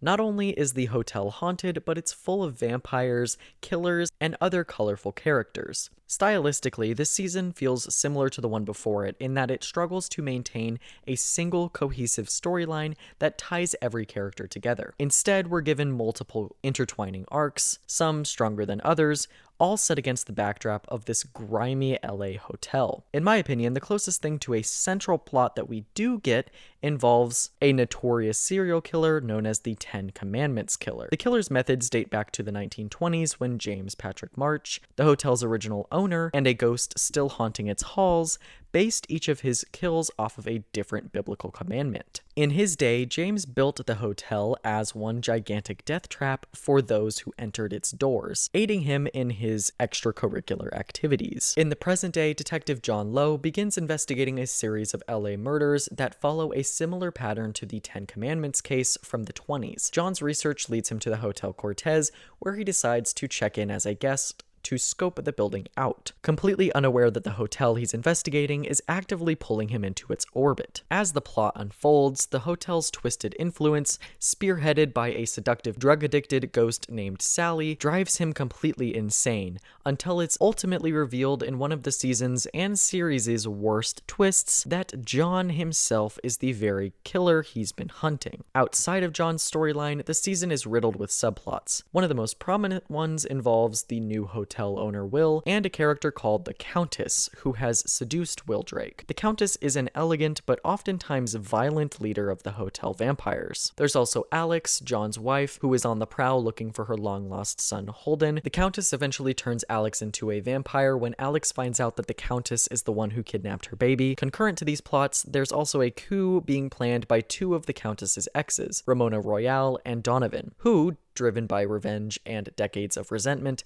have decided to make an attempt at her life, hoping to put an end to the Countess's heartbreaker lifestyle. They are joined by Donovan's mother, Iris, and her bestie, Liz. Their plan to overthrow the Countess ultimately collapses, but these characters give the season its emotional core, so it doesn't really matter. In the penultimate episode, all of the storylines mesh together when John kills the Countess, closing the chapter of her reign over the place. By the finale, almost everyone is dead, leaving only Iris and Alex as the surviving vampires. The hotel is remodeled by Iris and Liz to draw in more guests, and John, now infamous as one of LA's most notorious serial killers, is unable to make it to the hotel in time before he is shot in the street. The plot of this season is almost non-existent, and that is just such a shame because I really enjoy the performances and just like the characters and the overall vibe of the entire season. The music, the visuals, the costumes, the grandiosity of it all was just so amazing. If this season had a better plot, it would be peak American Horror Story, okay? It had everything going for it. The season is still one of my favorites despite the lack of substance here. The vampire stuff is unique and sets the season apart from Murder House, which the season really needed in my opinion, given that both of these stories take place in a haunted place. I'd also say that this season benefits from its campy and outlandish vibe, because if it didn't have all of the excess, it would be devoid of any character and or plot. Similarly to Freak Show, I enjoyed this season pretty much because of its entertainment value and not necessarily because of the story it's trying to tell. If there was more of a plot structure here and an overarching theme, I think it would have been almost a perfect season of American Horror Story. We definitely could have added to the season or cut some things from it. For instance, as much as it pains me, we could have cut the vampire subplot and just made it about the Ten Commandments killer. Or we could have done the vice versa of that and gotten rid of all that fucking bullshit with John Lowe that I don't care about and just kept James Patrick March as an eccentric character on the side and truly made this season like all in on the vampires. Or maybe the issues could be fixed if this season's pacing wasn't so bad. Just drop the extended flashback to 1925 in episode 7. That episode is just not needed. And neither, honestly, is the one about the Ten Commandments killer. Like, just, okay, that whole storyline, like I said, just drop that shit. I don't want it. The season of Hotel takes a lot of inspiration from haunted hotels throughout history, such as the Cecil Hotel in LA and the Stanley Hotel in Colorado. There's also the fact that James Patrick March in this season is loosely based on H.H. Holmes, who was a businessman who created a hotel that he used as like a torture chamber for everybody that checked in. The Countess, played by Lady Gaga, is such a presence this season. I'd say she does a fantastic job taking over for Lang this season. While I love her and her storyline of like literally fighting over all of these men and wanting them all for herself, I will say outside of that and the vampirism, I'm not sure how needed she is to the main plot of the season, which is clearly supposed to be about the Ten Commandments killer storyline. Even though that's supposed to be the main plot, I definitely do prefer the vampire stuff anyway, so that kind of renders my last point null and void. It was a huge risk to cast someone of Lady Gaga's caliber in the lead role of this season, seeing as she hadn't really acted that many times prior to American Horror Story. She definitely had some credits under her name, but this was like a lead role in a huge television show that had a pretty large fan base at the time. I also love that they didn't reduce Lady Gaga's role to a musical one this season, because that could have been an easy out for creating a whole character around a celebrity casting, but they decided not to do that. They literally gave her a full-on character to sink her teeth into, and I think she did a good job. James Patrick March, played by Evan Peters, is probably my favorite Evan Peters role. Complete with a 1920s transatlantic accent and the attire to match, James Patrick March is perhaps the most electric character this season. He's equally scary and hilarious, which is not easy to pull off, and Evan pulls it off. Sally McKenna, played by Sarah Paulson, is another standout this season. Having been killed by Iris in 1994 for selling drugs to Donovan, Sally herself has a really depressing backstory, and as such is never not seen with a tear in her eye. This is Sarah's most unique character, I would say. She's melancholic, seductive, deranged, and honest. Ramona Royale, played by Angela Bassett, is great. I appreciate that the writers decided to group her and Lady Gaga together for a portion of this season because they have some amazing scenes together. John, played by Wes Bentley, is probably my least favorite main character of the first 5 seasons. If you are choosing from Vivian, Lana, Cordelia, Bet and Dot, and John is most definitely the weakest of the bunch, and it's just such a shame because I love Wes Bentley, but here, I don't know. He just kind of gives a wooden performance, completely made worse with a terrible reveal that he's the monster he's been hunting, and it just comes across as a bad attempt to shake things up for shock value rather than an intentional move by the writers. Alex Lowe, played by Chloe Sevigny, I think that's how you say her last name, is just fine. She's better than John in my opinion, and I find her scenes a little bit more enjoyable, but I really did not care for her outside of the vampire adventures that she has. I'm glad that she does get to reunite with Holden, and that was nice to see, but this diva also caused a vampirism outbreak at a local school, and that storyline just drags on for way too long. Iris, played by Kathy Bates, and Liz, played by Dennis O'Hare, are definitely the show's best duo, and that is why I've decided to talk about them together. The duo start as nonchalant coworkers at the front desk of the hotel, but when Iris turns into a vampire, they become like best friends, and it's honestly so entertaining. These divas provide the confidence the other needs in all of their worst moments. For example, Liz helps Iris transition into a vampire, assisting her in killing 2 influencers, and later on, Iris talks Liz into connecting with her long-lost son, whom she abandoned pre-transition. Their relationship is just genuinely so beautiful, and I enjoy every moment they have together on screen. Donovan, played by Matt Bomer, is just alright. I don't really know what it is with Ryan Murphy and his whole white guy who didn't need to be in this season fetish, but come on, there are like 3 or 4 of them in this season, and it's a little overwhelming. Anyway, yeah, this character is a bit of a nothing burger, and I'm supposed to feel bad when he dies, but I genuinely don't. The characters he's involved with are far more interesting, and that's about all I have to say. Will, played by Cheyenne Jackson, basically the same shit, just a different toilet. He's boring, uninteresting, and swimming with the sharks when he's a flounder. Yeah, how do you manage to be so forgettable in a season where there are 3 other useless white guys in it? You are the owner of the hotel. I feel like you should have been a little bit more important and memorable. The ratings of Hotel were very, very mixed and had begun to slip when compared to the previous seasons. This season received a confusing 64% on Rotten Tomatoes and an IMDb average episode rating of 7.7 out of 10, which are both the lowest scores. The viewership of this season amounted to an average of 2.88 million weekly viewers, again, which is the lowest since Murder House. It's clear here that the show was hitting a bit of an apex at this point and had slowly started to go down after its peak of Asylum to Freak Show. Mostly, this is probably all due to Jessica Lange's exit and the fact that various writers left the show around this time. Personally, I loved Hotel. I still can't deny that there's a slight drop-off here. I still awarded the episodes an average of 8.8 out of 10, my least favorite of which is the 8th episode of the season titled The 10 Commandments Killer. Famously, I've never been a fan of this twist, and I think the idea itself is cool, but they could have had someone else be the killer because John is just so milquetoast. I care about him even less after he finds out that he's the killer. My favorite episode of the season is definitely the first, titled Checking In. The episode has a slow pace, and that's part of the allure of it. The whole episode plays out like a music video in slow motion, a sexy anti-commercial to stay at this place.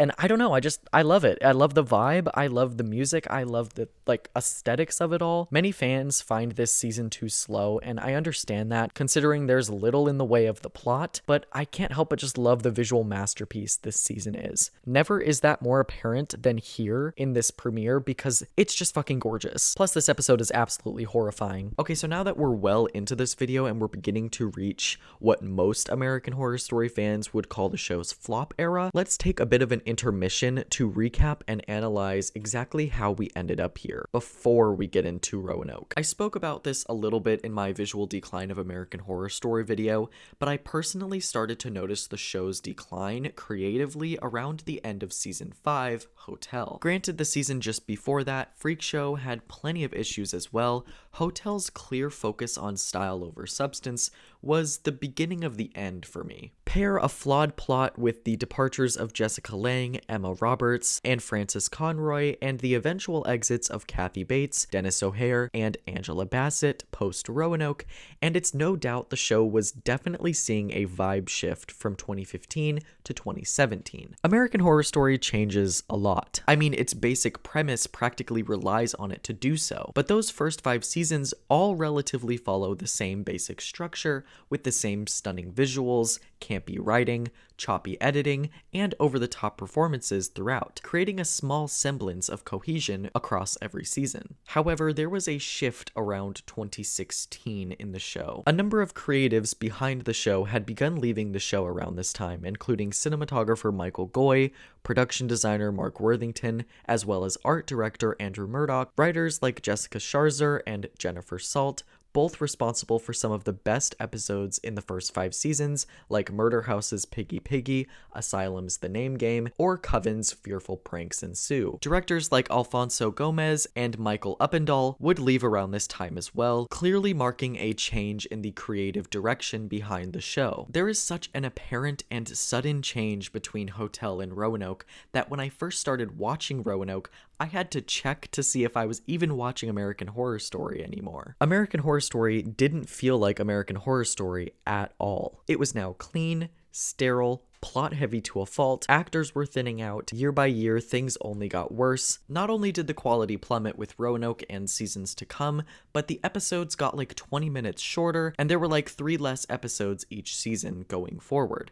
For example, seasons 1 to 5 all had 60-minute episodes, with some exceeding that, and most of the time there were like 12 to 13 episodes a season. But starting in Roanoke, every episode was cut down to just 40 minutes long or less, and there started to be just 10 episodes each season. So not only was there less American Horror Story, it was also just starting to be kinda shit. I only bring all of this up as context for those who don't understand why I specifically begin shitting on the show from this moment forward. Not all of the following seasons are bad or anything. In fact, most of them are pretty decent, but all of them have huge issues, and none of them reach the same level as seasons 1 to 5. Okay, with that out of the way, let's get back into the shit show.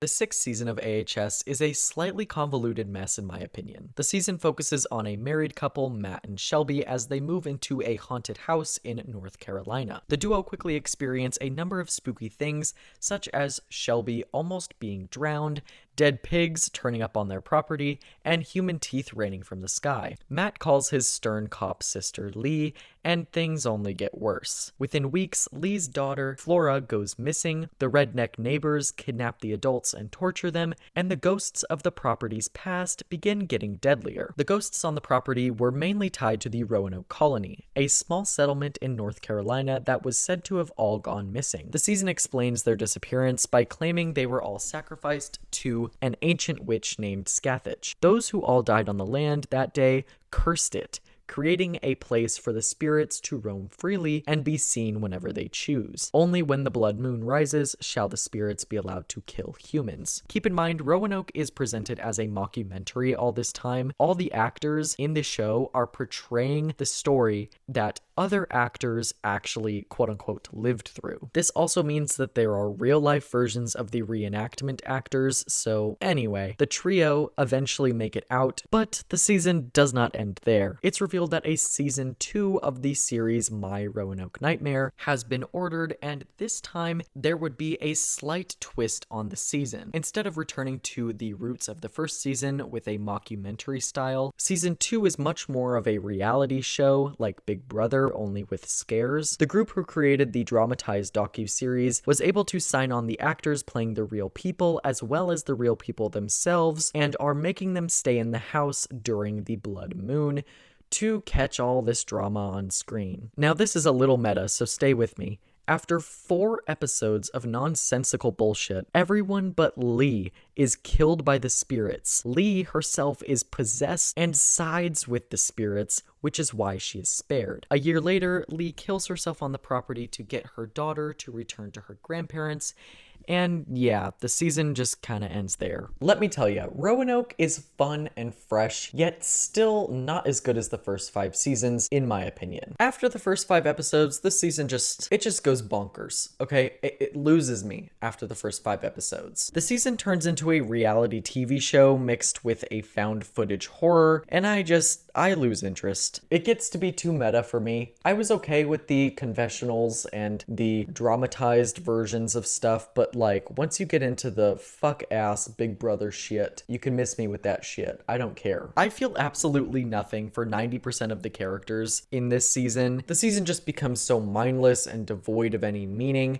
and yes, I get that that's what they're trying to do. It's supposed to be cheesy, it's supposed to be campy, it's supposed to be over the top, it's supposed to be like, oh, trash TV. But what exactly are they trying to elicit? If they're trying to go for that reaction from you, that doesn't make me want to like it, you know? Like, it's still trash TV. When you compare this season to previous seasons that were witty, gorgeous to look at, horrifying, Roanoke is treated like a joke or a parody of American Horror Story, and at that point it's just like, what are we even doing here? I feel like there's a concept of a good season in here with good visuals, good writing, good acting, but somewhere along the way we like missed all that, and that just like never came to fruition. I will say it's definitely one of the most easy to watch seasons of American Horror Story. Like, I don't dread watching Roanoke. I actually think it's pretty fun. I know you probably are thinking like, how do you think it's fun after you just said all that shit about it? 2 things can be true at once, okay? And it can be entertaining, it can be fun, it can be a wild ride, I can have some fun watching it, but that doesn't mean that it's genuinely a good season, you know?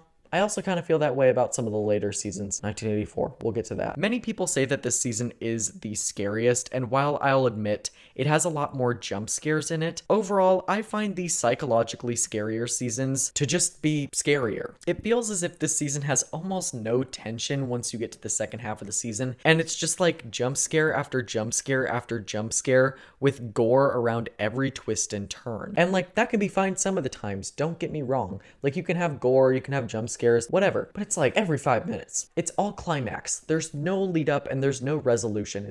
It's all just the thing.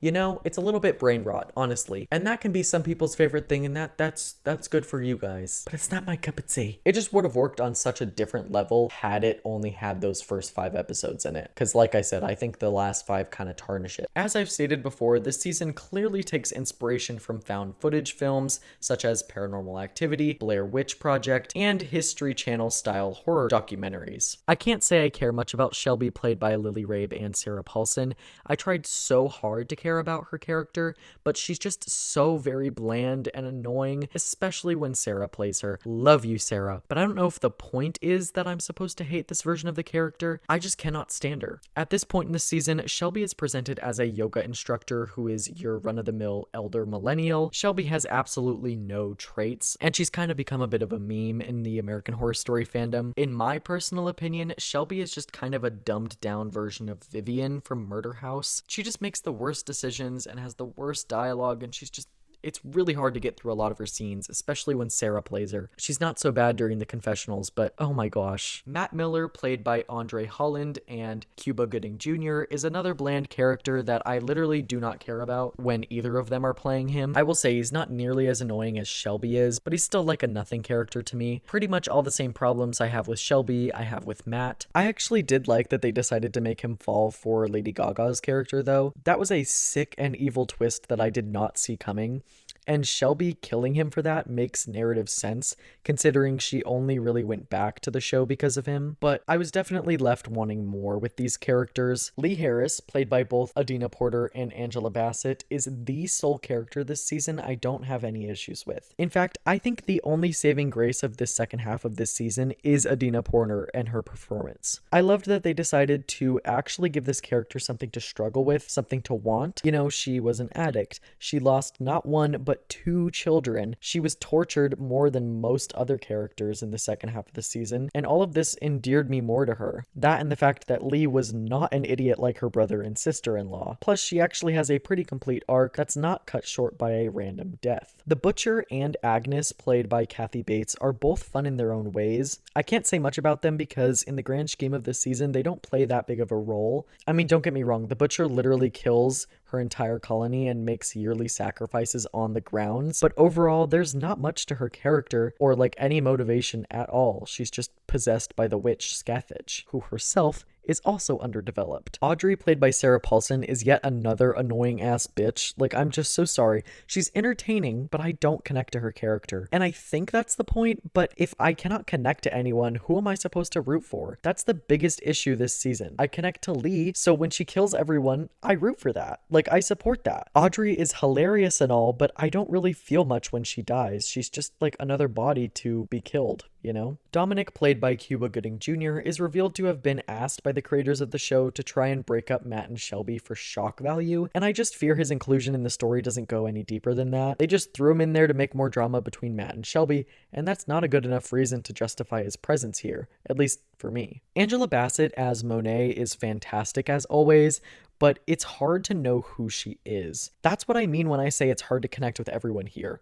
There's no character development for many of these characters. Every character here is just like a shallow outline of a person with surface level traits to give you a basic understanding of who they are. I did find myself rooting for Monet because I think she annoyed me the least out of the actors, but I don't know how much of that is based on the fact that I love Angela Bassett outside of the show. Sydney Aaron James, played by Cheyenne Jackson, is the showrunner of the show inside the show, and I have zero idea why he's considered a main cast member because Sydney is in 2 episodes this season. He does absolutely nothing except for explain in painstaking detail the steps of getting his show rebooted before being unceremoniously killed by Agnes. Ambrose and Dylan, both played by Wes Bentley, are both severely underused. I fear Dylan is the most bland person I've ever seen in this show. As far as a main character goes, for him to have one entire scene, or technically 2 or 3, but like in one given episode, we need to be doing better than that. As far as Ambrose goes, I mean, he was fine. He's, again, there for like 2 scenes, so. And it's the same situation with Edward and Rory, both played by Evan Peters, who are underused as well. Edward is fun, and I liked what little backstory we got of his, but other than that, this is not a starring role in my opinion. Rory is in 1 episode. 1. He gets married to his co-star Audrey, signs on to do season 2, and gets killed within like 2 hours of being in the house. Am I supposed to care? Finally, there's Elias and William, who are played by Dennis O'Hare, and yet again, they are nothing characters. It's such a shame that I have to say that same thing over and over again this season. Dennis O'Hare should not be used for only 2 episodes like this. That's what pains me so much, is they have these actors signed on to do this season, and then they don't give them anything interesting to work with. The ratings of Roanoke were pretty mixed. The season received a 74% on Rotten Tomatoes, an IMDb average episode rating of 7.6 out of 10, underperforming both Murder House and Hotel, awarding it the lowest overall IMDb score so far. The average viewership of the season amounted to an average of 2.9 million viewers weekly, which slightly improves upon Hotel's numbers somehow. I'm still kind of curious about how it did that, because I mean, I prefer hotel. Personally, Roanoke was just not my cup of tea. I gave the episodes an average of 7.4 out of 10. My least favorite episode of the season is definitely the finale, as the episode plays out as a meta version of you channel surfing and coming across a number of shows doing episodes on the Roanoke house, which is just such a cheesy concept that I just cannot get behind, especially since at this point it feels like nothing matters. And my favorite episode of the season is episode 5, titled Chapter 5. I enjoy getting to see the Miller family in this episode finally make their escape after the daunting and stressful few weeks in the house that they had, and I think the season should have ended here. Honestly, I don't think that it really needed the second half of the season for it to make its mark and, do something different. You'll never do anything to me. I already have. I put arsenic in the wine. And the pasta. The 7th season of American Horror Story, titled Cult, centers on Allie Mayfair Richards, a local Michigan woman who suffers from a variety of phobias, many of which were exacerbated, if not literally triggered, by the results of the 2016 presidential election.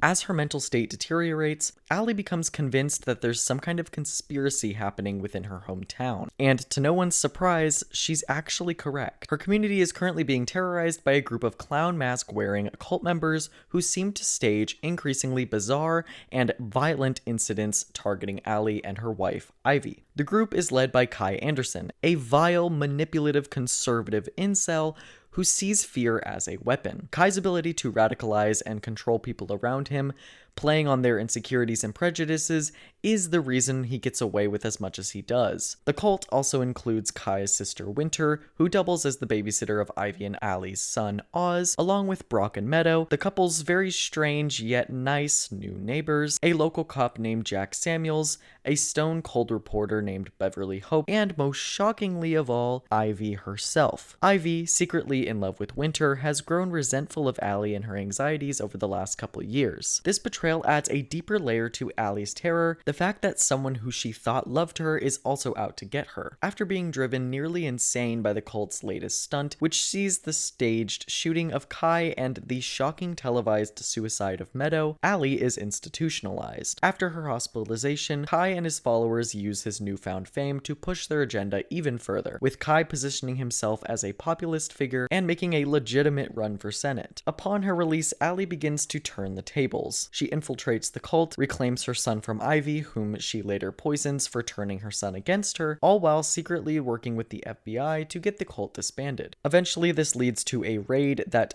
fully destroys Kai's operation once and for all. In the aftermath, Allie takes the opportunity to run for Senate herself, eventually winning a seat thanks to her story and direct plan to address and disband all political cults. Cult ends with Kai escaping prison before being killed on live television by Beverly, bringing his reign of terror officially to an end. Lastly, behind closed doors, Allie joins a cult of her own, restarting the scum cult that originally, in canon, committed the Zodiac killings. Cult is such a strange season, you guys. Okay, let me get one thing I dislike out of the way first. I really hate this season for including the election drama, okay? This season didn't need the politics, honestly, because at its core, it's about fear, and it's about paranoia, and it's about feeling like you're being stalked all the time, and it's about these cults and these clowns. That could have been perfectly fine on its own. We didn't need to include all of this political talk. And that's not to say that it didn't need to be political.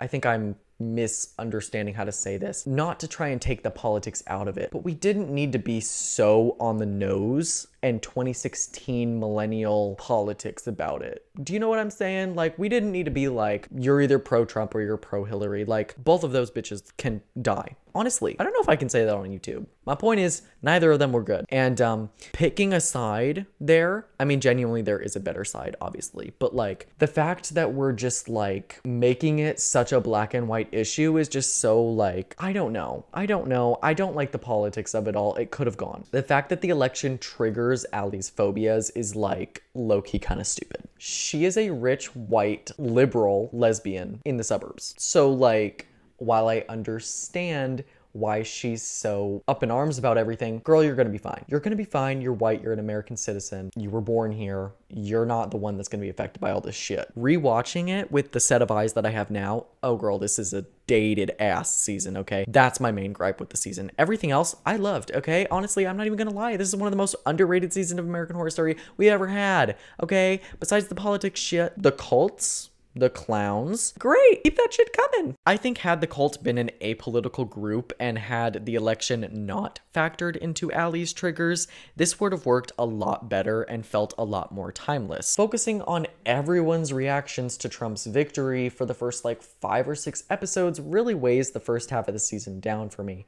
It's not until that second chunk of the season that I feel like cult finally hits its stride, especially in the 5th or 6th episode, wherever Allie is a part of that shootout with Meadow. That episode, we'll talk about it in a minute. This season tackles very complex fears and emotions, not only as it relates to one woman, but also how a community can be affected by these changes. I loved the commentary on cults throughout the season and how they inspired Kai's cult. For me, American Horror Story really felt like it was back with cult. As you guys know, I previously didn't like Roanoke that much, and I had issues with Hotel and Freak Show, but it felt like cult, if it didn't have the election shit in it, would have been a really good season of the show, and like a full season of the show. Its plot actually exists. Yes, it does. It's not just a bunch of random ass storylines. There is an end game, and there is stuff that happens in the season that feels consequential to the other stuff. Is that a word? Yeah, consequential. This season is actually probably the first season since Coven that has had a satisfying, singular, streamlined plot from point A to point B. As much as I hated the election stuff purely just because of the 2016 millennialification of it all, the actual fears of Allie and the country are real as fuck. Like, yes, it is horrifying, and 2016 was a horrifying time, and 2025 is a horrifying time.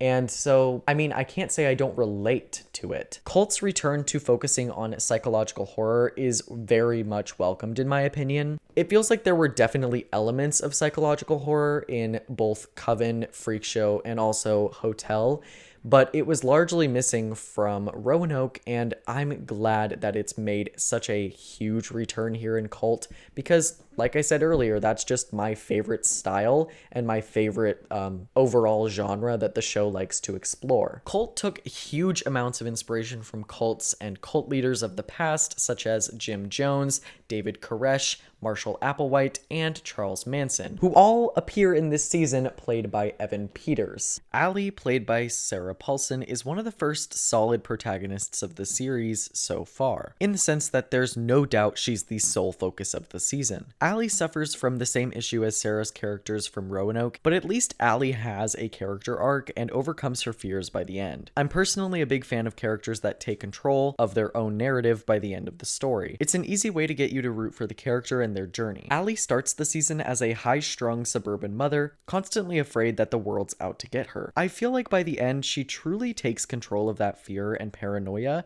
and channels it into hate. Hate for Ivy, who took her child from her, hate for Kai, who orchestrated her downfall, hate for her therapist for not believing her, and lastly, hate for the world for making her feel this way. Once out of the psych ward, she puts her need to get her son back above all else, infiltrating the very cult that tormented her in the first place. Kai Anderson, played by Evan Peters, absolutely tears this season apart. In the same way that Allie is the first definitive main character of any of the seasons, Kai is the most definitive villain we've ever gotten at this point. In most seasons, there are a wide variety of antagonists and protagonists that each have their own reasons for either causing mischief or being the one to root for. Colt is unique in that Kai is the sole reason for pretty much all of the horrid things happening throughout. He recruits countless loyal, broken, and or down on their luck characters throughout the season. His ability to recognize quote-unquote weakness and fear and prey on and exploit it is simply unmatched. The acting that he delivers here in Cult is probably the peak that he's ever delivered. If I had to change one thing about Kai's character, I wouldn't have him be influenced by BB Babbitt because it sort of cheapens his own motives. Ivy Mayfair Richards, played by Allison Pill, is a great example of a character twist I literally did not see coming. From the moment she's introduced as a loving, supportive, hard-working wife, you have no reason to feel any different about her. She does get tired of Allie's claims that the world is out to get her, but still reasonably believes Allie. When it's revealed out of nowhere that she met up with Winter in the 4th episode prior to actually meeting her in the 1st episode, you have no reason to be suspicious. Honestly, before that, there were seldom hints about this twist, and I really appreciate that. I'm also glad that they waited 5 episodes to drop the reveal, because had it taken all season, it might have been a little bit more predictable. Allie's resentment of Ivy is completely understandable, but she takes it way too far, clearly showing that she has her own issues here. She may be fed up of her wife's fears,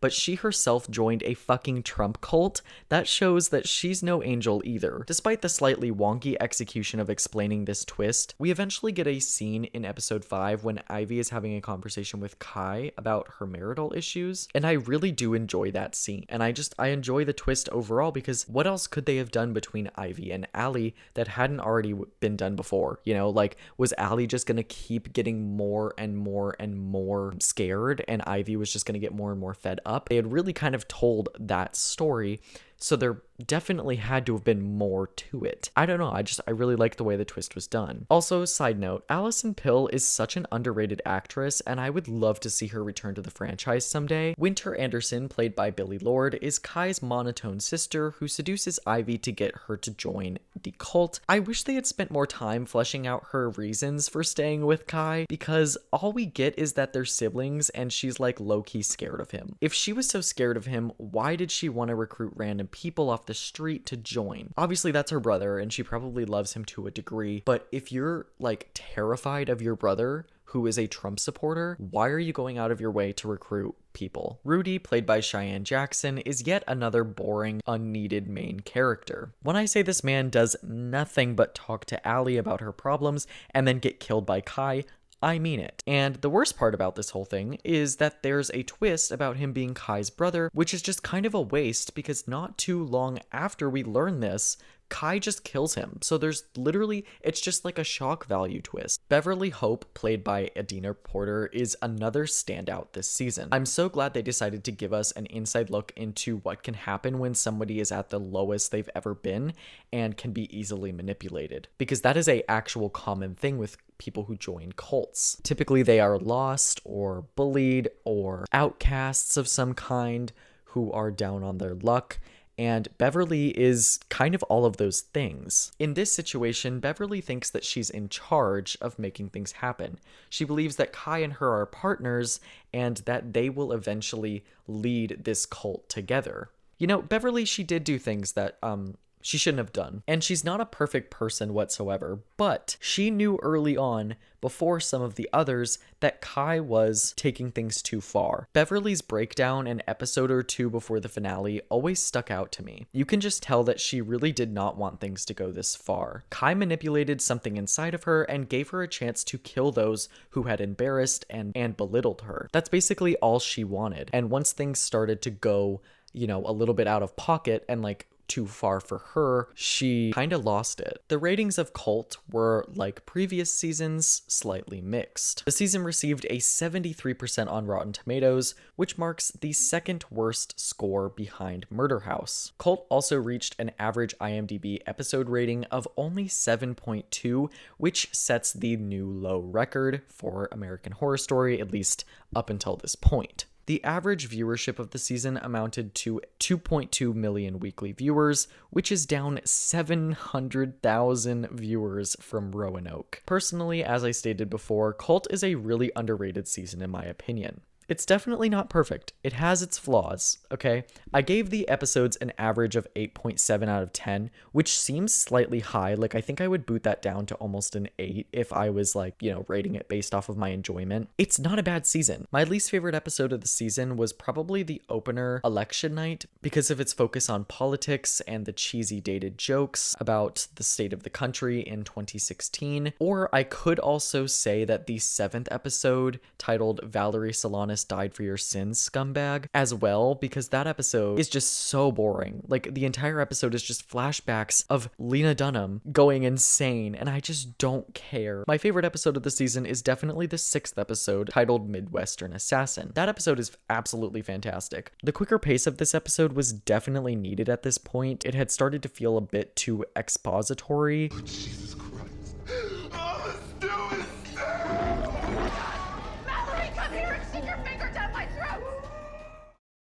The 8th season of American Horror Story, titled Apocalypse, serves as both a sequel to Murder House and Coven. The season is also meant to be its own thing. The season begins in 2020 in Los Angeles, where a nuclear apocalypse wipes out most of the population. The few wealthy people lucky enough to afford a ticket are ushered into secret underground bunkers known as outposts. The outposts are controlled by this show's version of the Illuminati, called the Cooperative. The third outpost houses a group of survivors who range from the wealthy elite to those who are forced to work as slaves. The first 3 episodes of this arc are spent hearing everybody inside the bunker whine and complain about various things, and eventually the leaders of the establishment, Wilhelmina Venable and Miss Miriam Mead, poison every last person inside. At this point, Michael Langdon, the Antichrist and son of Tate Langdon and Vivian Harmon, has arrived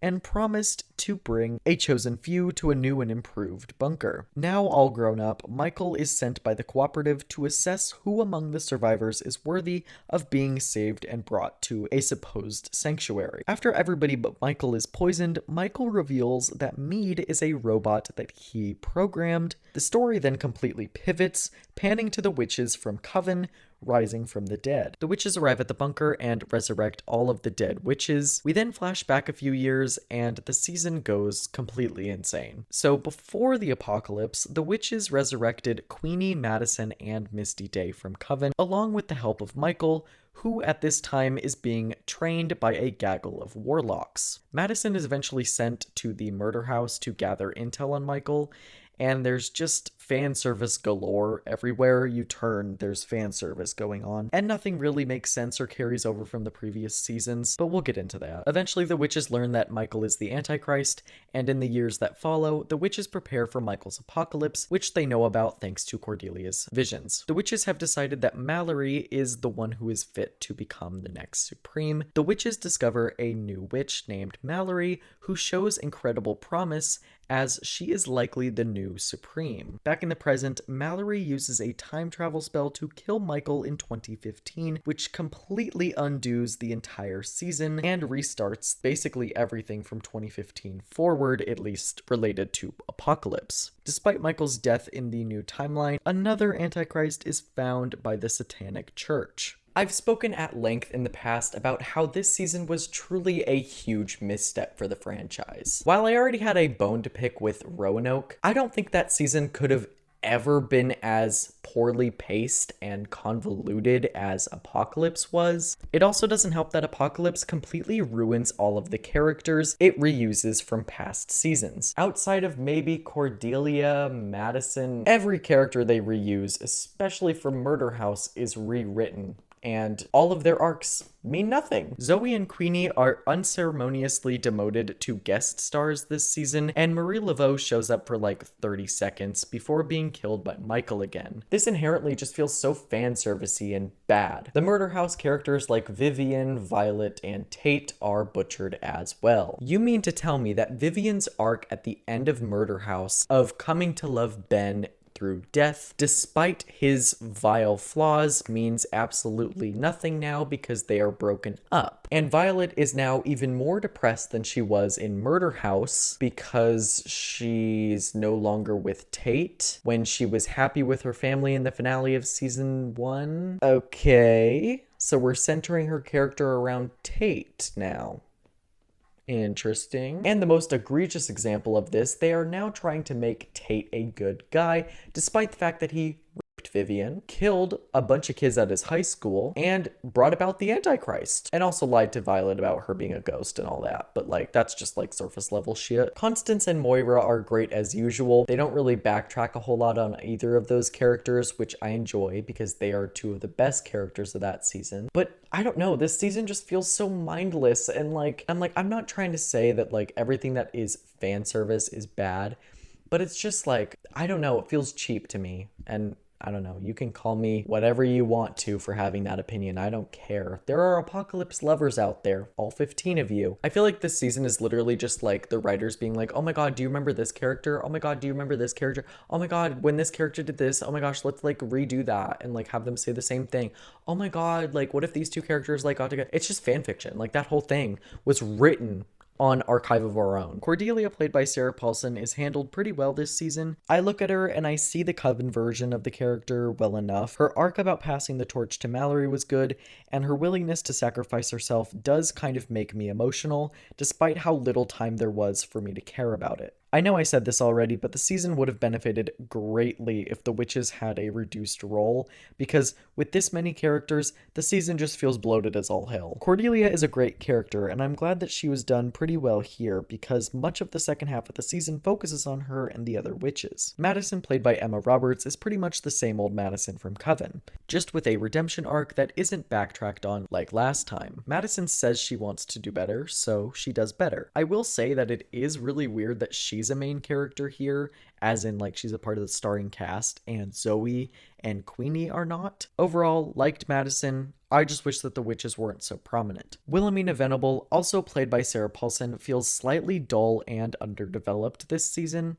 She's just evil for the sake of being evil, and that doesn't really make an enticing villain. Sarah is always fantastic, but character writing wise, I just really didn't connect with her that much, and I wish I had, because she had some really cunty moments, and I'm just left wanting more. Ms. Mead, played by Kathy Bates, is easily her worst character. I'm sorry, I just crack up every time I think about the fact that she's a robot. I swear the writers were on drugs this season. As a character, she's not that interesting, and it pains me a lot because Kathy is definitely in the top 5 actors in the entire show. Mallory, played by Billie Lourd, is a boring main character. Even though she's not presented as the main character necessarily, she eventually becomes the final girl of the story, taking over Cordelia as the supreme witch. And don't get me wrong, I love Billie Lourd, but what exactly was there to Mallory that was so interesting or unique? Like, I just wish they would have cut down on all of the plots and characters going on this season to make space for others. Coco, played by Leslie Grossman, is just a richer, whinier version of Meadow from Cult. She and Mallory are best friends that have to go under a spell that erases their memories together, and that eventually makes Coco even more entitled and rude. And I kind of wish the season would have spent more time developing their relationship at the academy, because this best friend relationship is entirely inferred,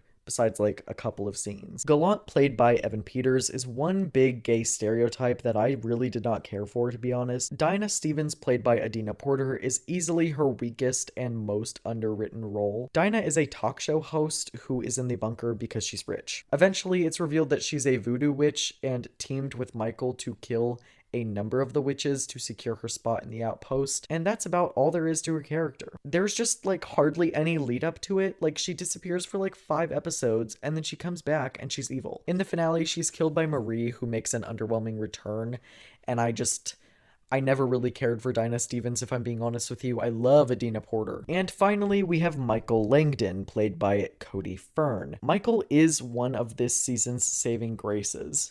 Because Michael is mostly a new character and there is not a lot of expectation of how he should act and what he should believe, he comes across as the most interesting person in the entire season. Michael is easily the main villain throughout, and he does a wonderful job of selling me on this whole bratty Antichrist character. The writers do a pretty decent job at keeping the timeline of his character well organized this season as well, despite how much of a mess the season is otherwise. If there is a positive to pull from the season, it's definitely Michael and Cody Fern's performance. In fact, I'd say that Michael is probably one of the better villains the show has ever seen up until this point.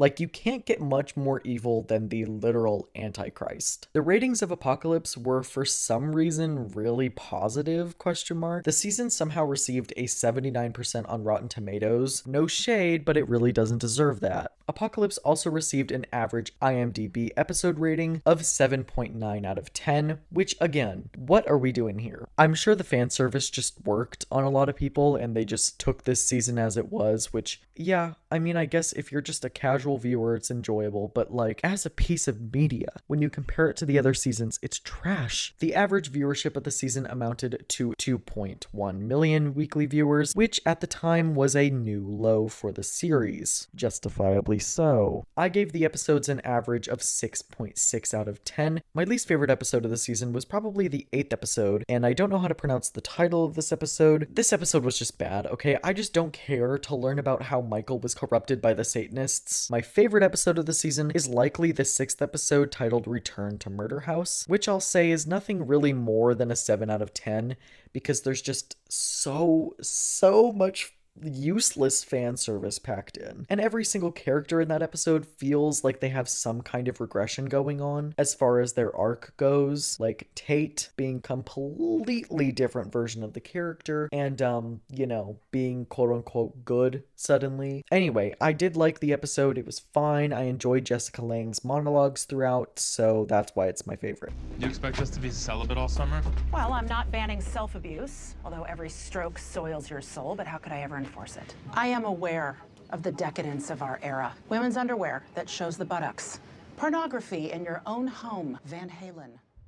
The 9th season of American Horror Story, entitled 1984, set at a campground, focuses on a group of counselors as they try to evade 2 serial killers on the loose, one of which, Richard Ramirez, or the Night Stalker, followed our main character Brooke to the campgrounds, and the other, Mr. Jingles, has returned to the campground to continue his rampage that he started in the 1970s. The rampage originally shut the camp down. There are many twists and turns this season. One such twist reveals that Mr. Jingles was framed for his murder spree, and it was in fact one of the counselors, Margaret Booth, that committed all of the murders. Margaret now owns the camp and is overseeing all of the activities. Brooke and the others don't learn this fact until it is too late. With Jingles, Richard, and Margaret picking people off one by one, the second massacre lasts basically all night. In the end, it is Brooke and Margaret who survive the entire ordeal. Well, as well as Donna, Richard, Jingles, and Trevor, but we'll get to them in a minute. Brooke is blamed for everything when she's seen trying to kill a counselor named Montana who hired Richard to stalk Brooke, and Brooke is put in prison. 5 years go by, and Brooke is eventually broken out of jail by Donna, a psych doctor who had been studying Mr. Jingles in his natural habitat. Richard Ramirez, who also made it out of the camp that day, is released from jail thanks to his ties with Satan. Margaret Booth, who still owns the camp, decides to throw a Halloween party there, and this brings us to the final stretch of episodes, which sees that everyone who is still alive return to camp. Brooke yet again makes it out of the second confrontation with Margaret and puts Camp Redwood behind her, but Jingles, Trevor, and Margaret join the others as ghosts on the property. Finally, in 2019, the son of Mr. Jingles returns to the camp and tries to get the full story of what happened to his father there. As a season, 1984 succeeds in being better than its predecessor, at least in my opinion. I like that the season is a complete story with little distractions throughout, which Apocalypse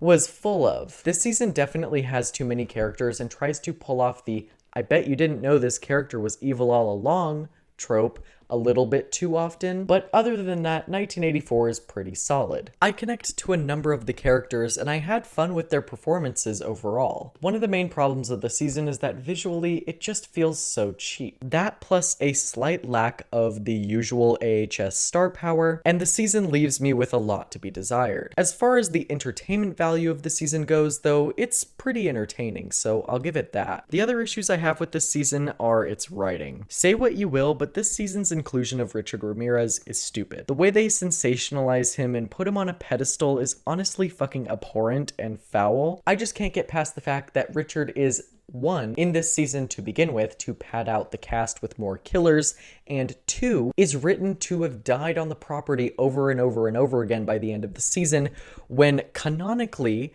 in Hotel, Richard is said to have died in prison. So they just completely rewrote not only history, but also American Horror Story's own canon. I just don't understand how they could have missed something like that. I think Ryan Murphy said that this season takes place in an alternate reality because of Apocalypse resetting the timeline, and I'm like, that's not how that works, because 1984 takes place before Apocalypse. And we already know that this season's tied to Asylum, so it's just lazy writing. I also think this season suffers a bit from the writers having ADHD and deciding to split the season in half, which has become typical since Roanoke. Think about it. Roanoke had a pretty decent story in the first half with the documentary style of storytelling, and then they switched things up in the second half with that annoying Big Brother bullshit.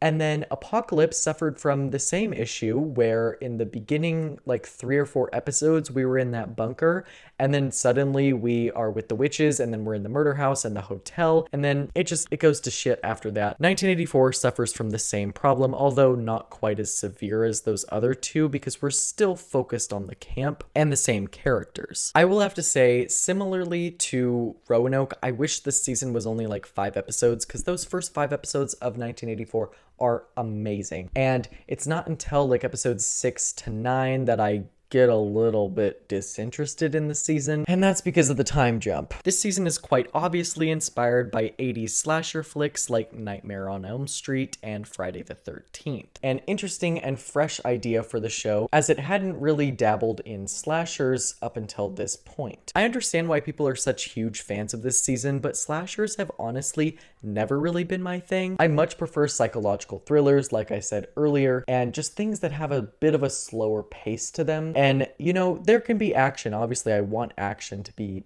in the story, but like 1984, man, that is just a fast-paced story right there. Brooke Thompson, played by Emma Roberts, is our definitive main character this season, and as is typical with some of the other recent mains like Mallory, Shelby, and John, she's kind of boring, I won't lie. It's also an absolute crime to have Emma Roberts play a quote-unquote nice person when she's capable of so much more. She doesn't ruin the season by any means, but she hardly, as a character, pulls her weight this season. I find myself more enticed with the other characters, and it's such a shame because Brooke is supposed to be the main focus of the season. Montana Duke, played by Billie Lourd, steals the show this season. Her fun, easygoing, yet homicidal tendencies are what really make her character for me. I have to say, her feud with Brooke and relationship with Richard really came out of nowhere. Like, I was just not expecting that. But I actually really liked that the writers gave her a believable reason to kill Brooke. Although, I don't know if the average person would sleep with a serial killer just to get some girl killed, but it makes sense within the season. Her eventual takeover of the camp once she's dead is fun too. It shows the duality of her being both the stereotypical 80s valley girl and a complete psycho. Similarly, Leslie Grossman's Margaret Booth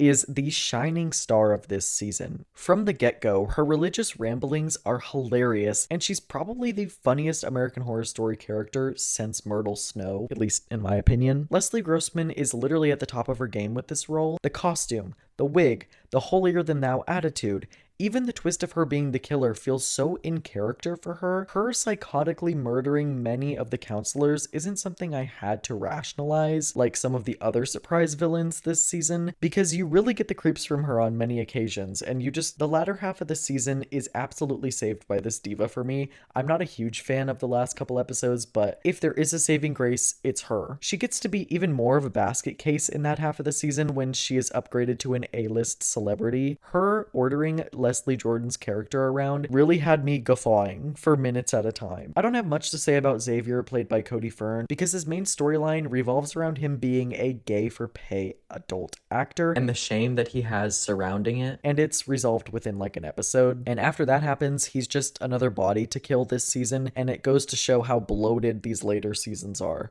The characters are just kind of there, with a select few being given meaningful plot-relevant arcs. Donna Chambers, played by Angelica Ross, starts this season off as a camp nurse, and quickly is revealed to be a psychologist studying Mr. Jingles in his natural habitat. Her arc this season sees her attempt to put to rest the curiosity surrounding her father's status as a killer. After surviving the brawl in 1984, she spends the next 5 years forging a plan to break Brooke out of prison and make things right with her. Donna is a good character, and I enjoy her redemption arc. Chet Clancy, played by Gus Kentworthy, is a nothing character on steroids who's given no arc and a swift death that I feel nothing for by Margaret. So, yeah.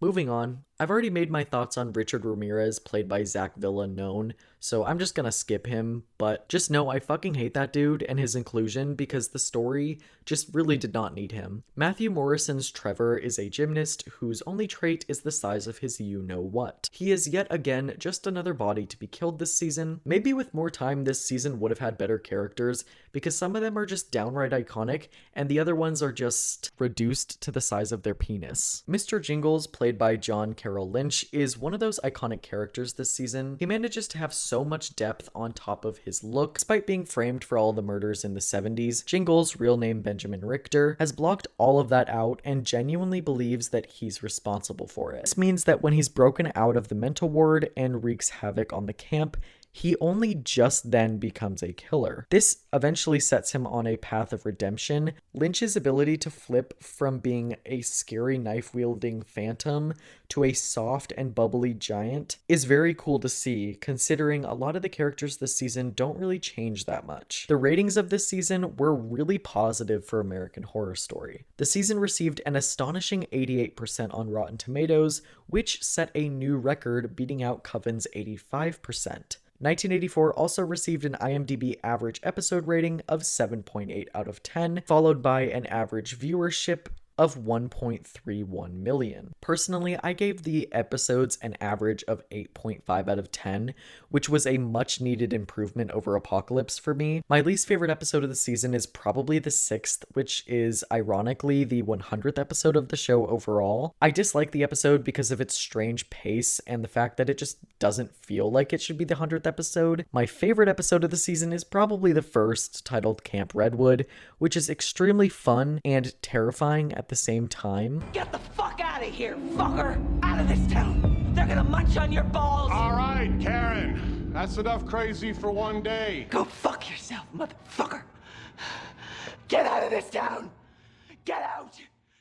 Okay, so I've decided to split this next season in half since Double Feature encases 2 mini arcs within the season. First up is Red Tide. Red Tide focuses on a phenomena in Provincetown, Massachusetts that sees a group of creatives taking a miracle drug to boost the speed at which they create their art. The cost of this miracle drug is that anyone who takes it must feed upon the blood of humans. On the flip side, untalented people who take this drug turn into mindless flesh-eating vampires with none of their humanity left over. The season starts with Harry and Doris Gardner moving into their new rental in Provincetown, where Harry has begun working on a television pilot and Doris her interior design. It's through Harry's eyes that the plot unfolds. Harry's our witness to everything. He has the first encounter with the pale creatures living outside. He meets 2 veteran writers in Provincetown named Belle and Austin, who introduce him to the pill, and finally he witnesses one of the first kills committed this season. Once Harry begins taking the pills, his thirst for blood all but consumes him at the same time as his passion for writing intensifies. His wife Doris and his daughter Alma begin to question what's going on with Harry. He's certainly changed his demeanor in recent weeks. Alma finds the pills Harry got from Austin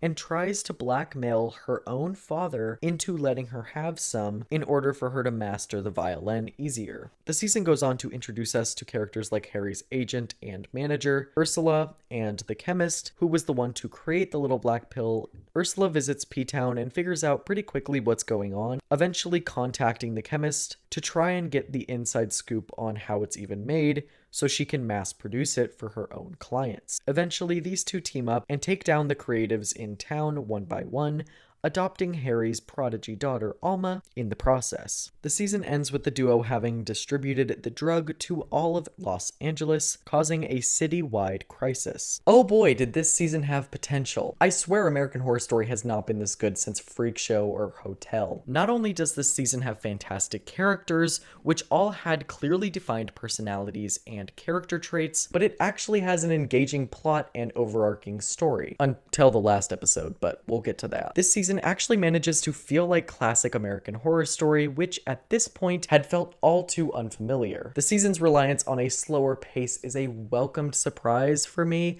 since I much prefer when seasons are slower and have, a bit of a build up to them, whereas, seasons like Roanoke in 1984 and, even a little bit of Cult, I can see they're not as engaging to me as slower builds. This season felt fresh. It felt like new territory for American Horror Story, which again was something that was kind of lacking from the last couple seasons. Even if Hotel had done vampires already, Red Tide threw in a fun little spin on the concept that completely changed the concept and added depth to it. These vampires aren't killing because they're bloodthirsty this season. They're choosing to kill for the sake of their art. They each have a god complex so bad, so ferocious that they're willing to put their own creativity above other human lives. I've honestly never seen this concept before, and it's a pretty unique thing for American Horror Story to have come up with on its own, I'll be honest. I've also read that the season reminds some people of Stephen King's Salem Lot, which follows a writer as he returns to his childhood home that is now creeping with vampires. Clearly there is a similar concept going on here, but I would say that Red Tide is different enough for it to not feel completely derivative. Harry Gardner, played by Finn Wittrock, is who I'd call the main protagonist of the season. The pills get introduced to us as he's first learning about them as well. I mean, the entire plot and story start off with him and his family moving to Provincetown, so it's pretty obvious that he is like our main character here. Like most of them this season, he suffers from the short length of the season. He is written really well, and I feel like I know who Harry is.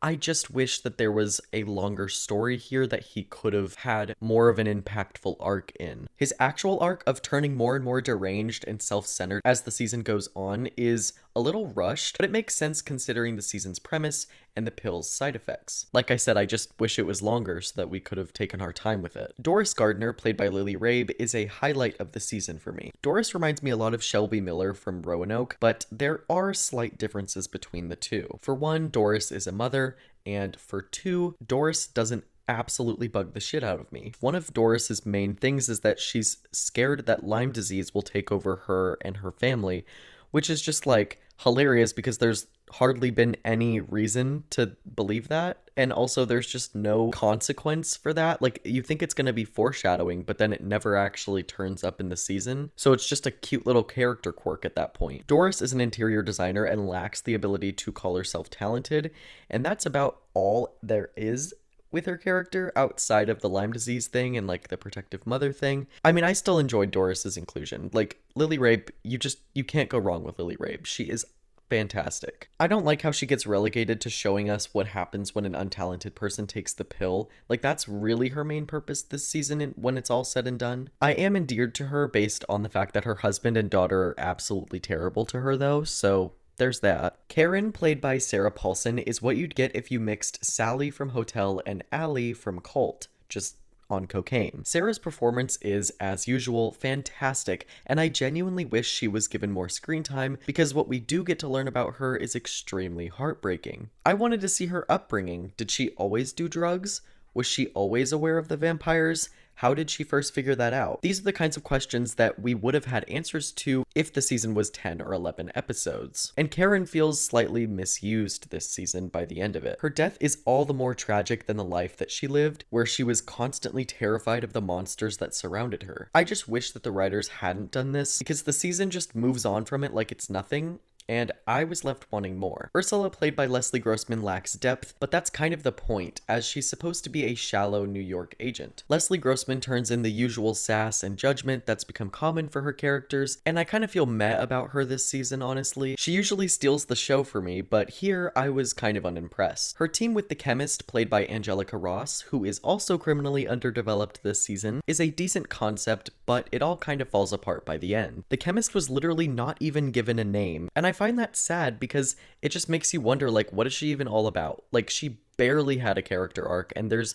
not that many character traits here. As much as I love the performances of some of these characters, there's just not enough to develop them properly in 6 short episodes. The chemist does fully explain how she made the pill to Mickey for like 30 seconds, but I would have liked to have seen the scene where she actually discovers that the pill can even be created and how that whole thing came about, because otherwise we're kind of just left wondering, like, why was she even working with the military? What happened that made her fall out with them? Like, I want to see that stuff. I don't just want to hear about it. Mickey, played by Macaulay Culkin, is such a fun character that provides a much needed hint of comedy every so often. It's sad to think that Mickey became the thing he and Karen hated. especially since it really seemed like they were the only two trying to escape it. I loved Mickey, and honestly I wish Macaulay Culkin would return to American Horror Story because he fit right in with the cast, and I'm sure he would again if asked. I don't really have much to say about him as a character though, because like I said, he's pretty much just the comedic relief, and he did a great job, honestly. Like, I wish the season was longer, because I keep saying that for every character, but,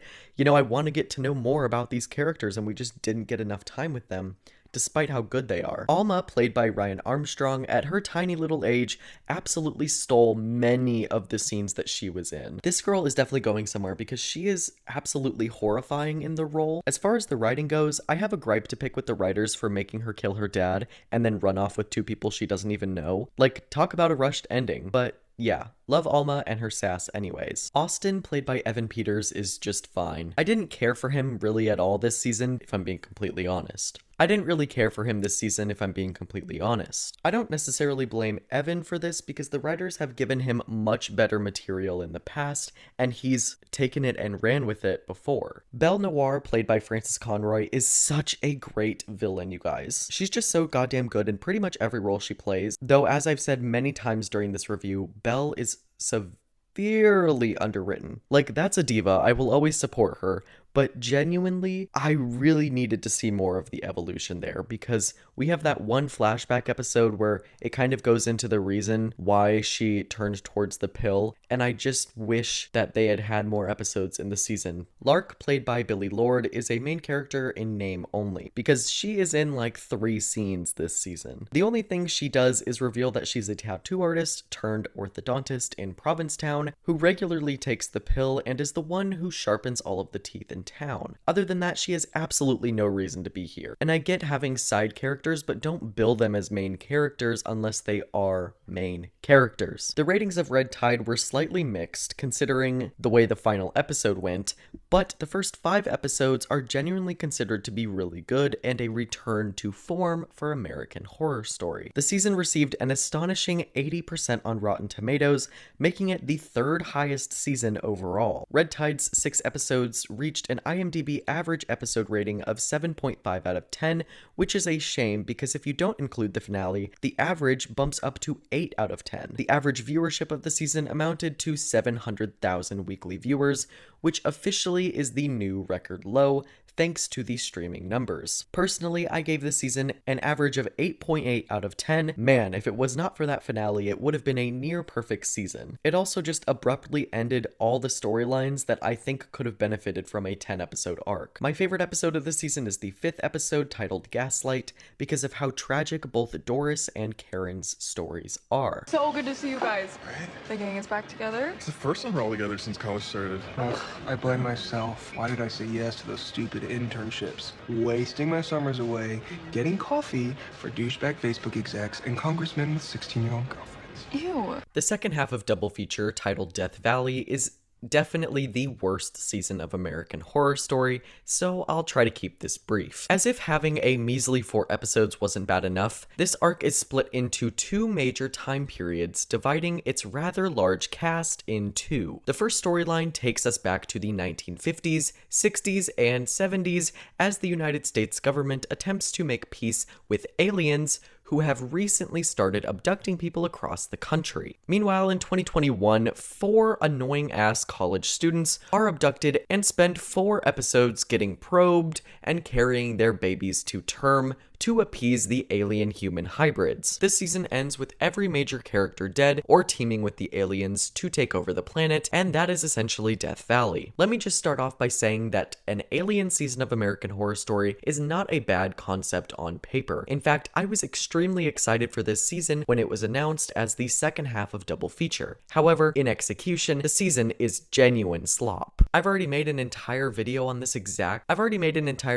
exactly why I hate this season so much, but if you guys need a reminder, here's why. The season being split in half between 2 time periods is genuinely the worst idea the writers have ever had, because we're already working with only 4 episodes, so trying to fit in a 70-year storyline within such a short episode count is just a bad idea. That plus the fact that none of the characters are interesting, relatable, funny, or unique at all, and you have one of the worst television experiences ever. All of the characters are either historical figures that I could care less about, or annoying ass bitches bitches in college who are severely, and I mean severely, cringe. I'm not even gonna go down the cast list because there's just so little to say about each character, but just know, it's really bad. Sarah Paulson and Neil McDonough, I don't know how to say his name, as Mamie and Dwight Eisenhower are legit the only two characters that I feel anything for this entire season, and that's probably because Dwight is our main character here and Mamie is played by Sarah Paulson, who I already have a pre-existing love for outside of this character. This half season is just a mess. I could honestly go on for hours, but I don't feel like it, so yeah, let's get to the ratings of the season. The ratings of Death Valley were really, really bad. The season did not receive a Rotten Tomatoes score, as it's combined with Red Tide's 80%, but considering how some of the critics reviewed the season, I'd venture to guess that it's behind Hotel as the worst, according to critics anyway. This arc holds an average IMDb rating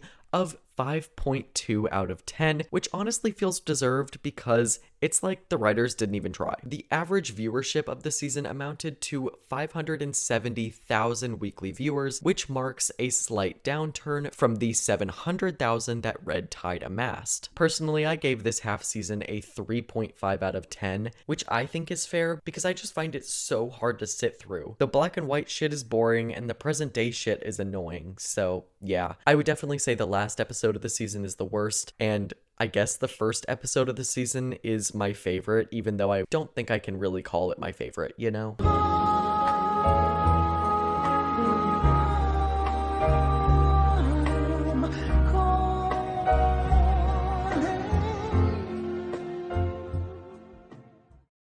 The 11th season of American Horror Story, titled NYC, is set in the titular city during the early 1980s and follows a number of queer main characters as they struggle to survive in the city that feels increasingly dangerous and hostile towards their identities. At the center of the story is a terrifying serial killer who specifically targets gay men, leaving the community in a state of panic. Simultaneously, an unknown virus begins to spread through sexual contact, mutating rapidly and taking the lives of many men and women. As I'm sure you can guess, this virus would later be identified as HIV/AIDS. Among the central figures in the season is Patrick, a closeted gay cop who finds himself torn between his duty as a police officer and his identity as a gay man wanting justice for everything going on. His partner, local journalist Gino, uses his platform to try and warn the community and push the cops to investigate the disappearances and recent murders. But his pleas are often ignored by those in power, causing a rift between the two. By the end of the season, every one of the main characters is killed by the virus, minus Adam. NYC is notably a strange season of American Horror Story. First off, there was absolutely no marketing for the season whatsoever. I will say, this season definitely has the weakest cast out of every season of American Horror Story. It leaves quite a lot to be desired. Not saying the actors are doing a bad job, but just in their particular roles, they're not particularly my favorite. With that being said, the story is still quite interesting, and I enjoyed the season, if I'm being completely honest. The season is a bit confusing at times, I gotta say, due to the fact that we're not really sure if we're doing AIDS yet.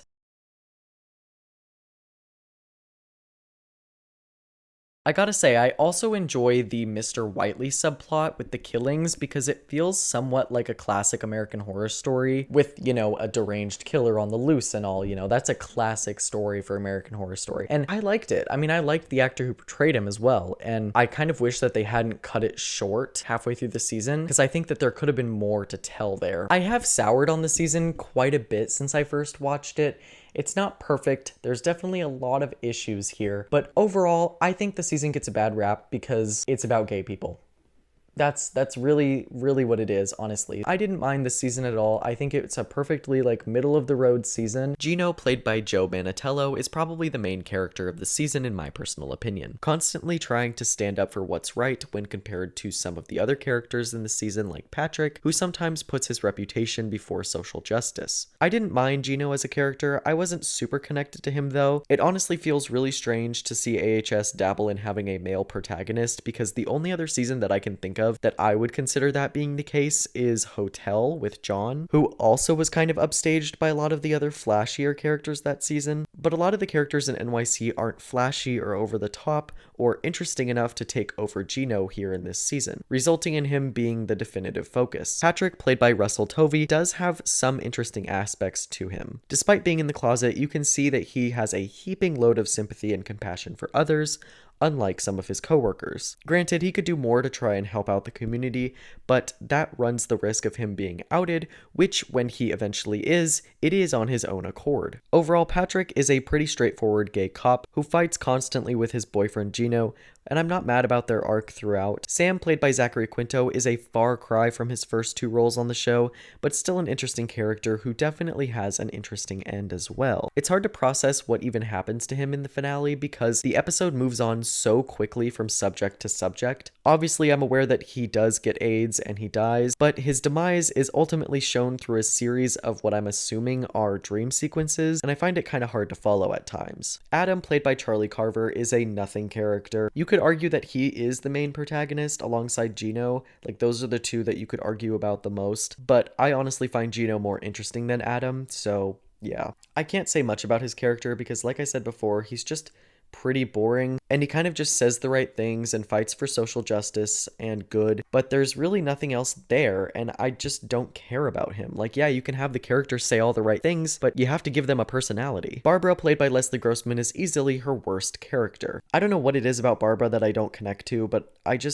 don't. Theo, played by Isaac Powell, is a damaged photographer who pretty much just is another body for the virus to consume by the end of the season. He has a serviceable love story with Adam that only lasts like half the season. He spends the season convinced that something bad is going to happen, and it's like, okay, this is probably tied to the fact that his ex Sam is a psycho torturer and probably put him through a lot of emotional abuse, but it just occurred to me that I never actually finished what I was saying there. Basically, I'm trying to say that like they keep trying to hint that there was something going on with Theo regarding like having visions of like the future and whatnot, and it just comes across as pretty hokey once you know what the season is actually about. Anyway, his death scene is interesting to say the least, and it's very visually beautiful, but it almost feels a little overindulgent and unrelated to the real medical crisis that is happening at the time. Obviously, some art is not meant to be fully understood, but I just genuinely do not comprehend what the symbolism is behind the deer in regards to AIDS and why every character's death was treated somewhat differently when it was an AIDS related death.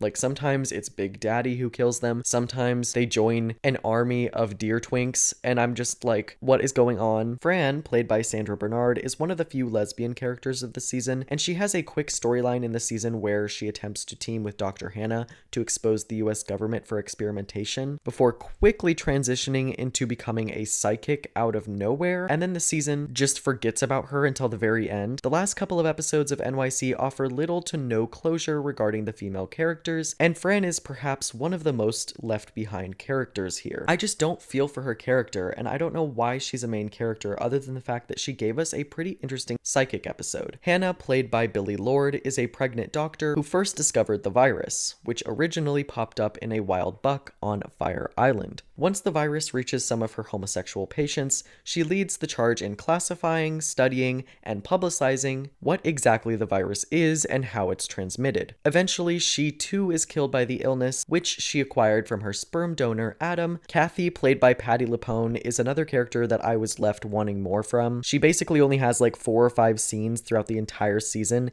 and it's just like, why is she considered a main character if all she does is sing? And finally, Henry, played by Dennis O'Hare, is said to be working with Mr. Whiteley, the killer this season. Henry also has ties to the mafia or something, and honestly, I didn't care at all about his character. I like that he eventually came around, but his infatuation with Gino comes out of absolutely nowhere, and the switch up with his character is slightly forced to try and get to the end goal of finding Mr. Whiteley. With that being said, Dennis O'Hare is always fun and enjoyable, so there's a plus. I just wish the characters this season were slightly better developed and had more nuanced performances throughout, because a lot of them are quite bland and stereotypical and uniform. The ratings of NYC were definitely mixed. It seems like a lot of AHS diehard fans despised this season. The season received a 71% on Rotten Tomatoes. The IMDb average episode rating that this season got was tied with Death Valley's at 5.2, which is kind of insane to me because I personally loved this season a lot more than Death Valley. The average viewership of the season amounted to 270,000 weekly viewers, which currently is the lowest viewed American Horror Story season, probably due to the season having no marketing. Personally, I rated the episodes on average 7.6 out of 10, because honestly, it wasn't perfect, but I also didn't think it was horrible at all. The season definitely has a lot of issues, such as the AIDS epidemic never fully being clearly defined from the beginning, and being seen as more of a supernatural horror rather than a quite literal epidemic, and the characters feeling slightly bland and familiar. My favorite episode of the season is the third episode, Smoke Signals, and my least favorite episode is probably the Fire Island episode because of its strange and undefined death sequence at the end. Don't you see? This was all a part of the plan. Welcome, at last. We are so glad you're here. American Horror Story Delicate centers on a New York actress named Anna Victoria Alcott who gets pregnant via IVF treatment. In the coming weeks, various strange occurrences happen to Anna as she also starts her Oscar campaign trail. These weird occurrences include being stalked by a strange group of whom she will later find out are witches. She is sent messages along the way, such as a creepy doll of herself being disfigured. Anna's PR manager Siobhan plays a huge role in trying to soothe her through her pregnancy, while also simultaneously being the one conspiring against her from behind closed doors. In the end, Anna gives birth to her baby and single-handedly taking down Siobhan, who is a centuries-old supreme witch, all with a chant taught to her by the ghost of her husband's ex-wife. This season is absolutely nothing special at all, and is probably the weakest full season of the show, if we're not counting Death Valley, because that was just like half a season. Delicate tries to throw a fresh take on witches by turning them evil and having our main character be a bland, personality-less mother-to-be. Hardly in the running with American Horror Story Coven, the season is really boring and really slow, and you just really don't walk away caring about any of the characters because none of the characters have personality traits. And when I say none, I mean none. And if they are fully fleshed out, they're downright contradictory, like Siobhan, who's meant to be like this centuries-old witch, and she just comes across as Kim Kardashian as a PR manager with a Valley Girl accent. Like, I'm sorry, this diva should be someone to be reckoned with, and yet she's just, like, it's just Kim Kardashian, and it's so hard to see past it. Like, she just doesn't bring what's needed to the role. The writing this season is also just bad. The dialogue, absolutely trash. The story, garbage. Literally, what were we doing here? What were we doing here? I'm so sorry, but we've seen the fucking turmoiled pregnancy plenty of times. Why do we need to do witches again? Why is fucking Kim Kardashian in this season? There's two main reasons why I don't like this season. One, this could have been an hour-and-a-half long movie, and it would have come across a lot better.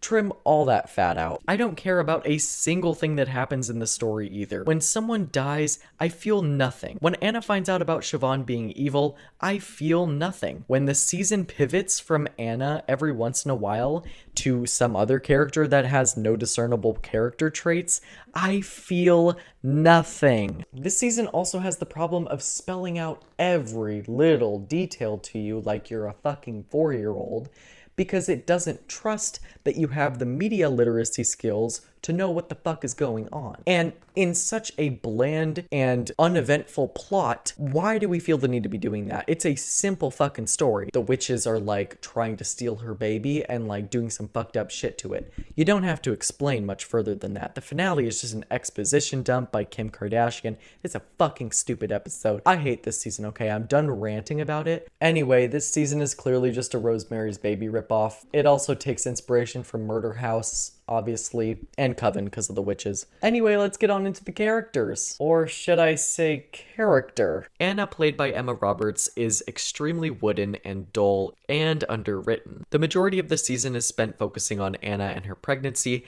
and as I stated before, I just could not care less, honestly. Part of the reason is we've literally seen this exact story play out many times. A sympathetic woman gets pregnant and has either a demonic baby, or has a baby that is giving her a turbulent pregnancy, or has some kind of complication with her pregnancy in there, and they just do it in almost every single season at this point, and I'm just tired of it. I also find it hard to care about the story, especially given how boring the rest of the characters and performances are as well. I'm not going to place blame solely on the actors here because mostly everything that is wrong comes from the writing, because I know that Emma Roberts can do better acting than this. I know she has it in her, but the writing is just trash. I've made the decision not to talk about any of the other starring cast in depth because it's the same old song and dance that American Horror Story has been doing for years now, where none of the characters have arcs or character traits. They all just kind of exist in the story until they either die or disappear. The witches, like Siobhan, Sonia, the Ashleys, Talia,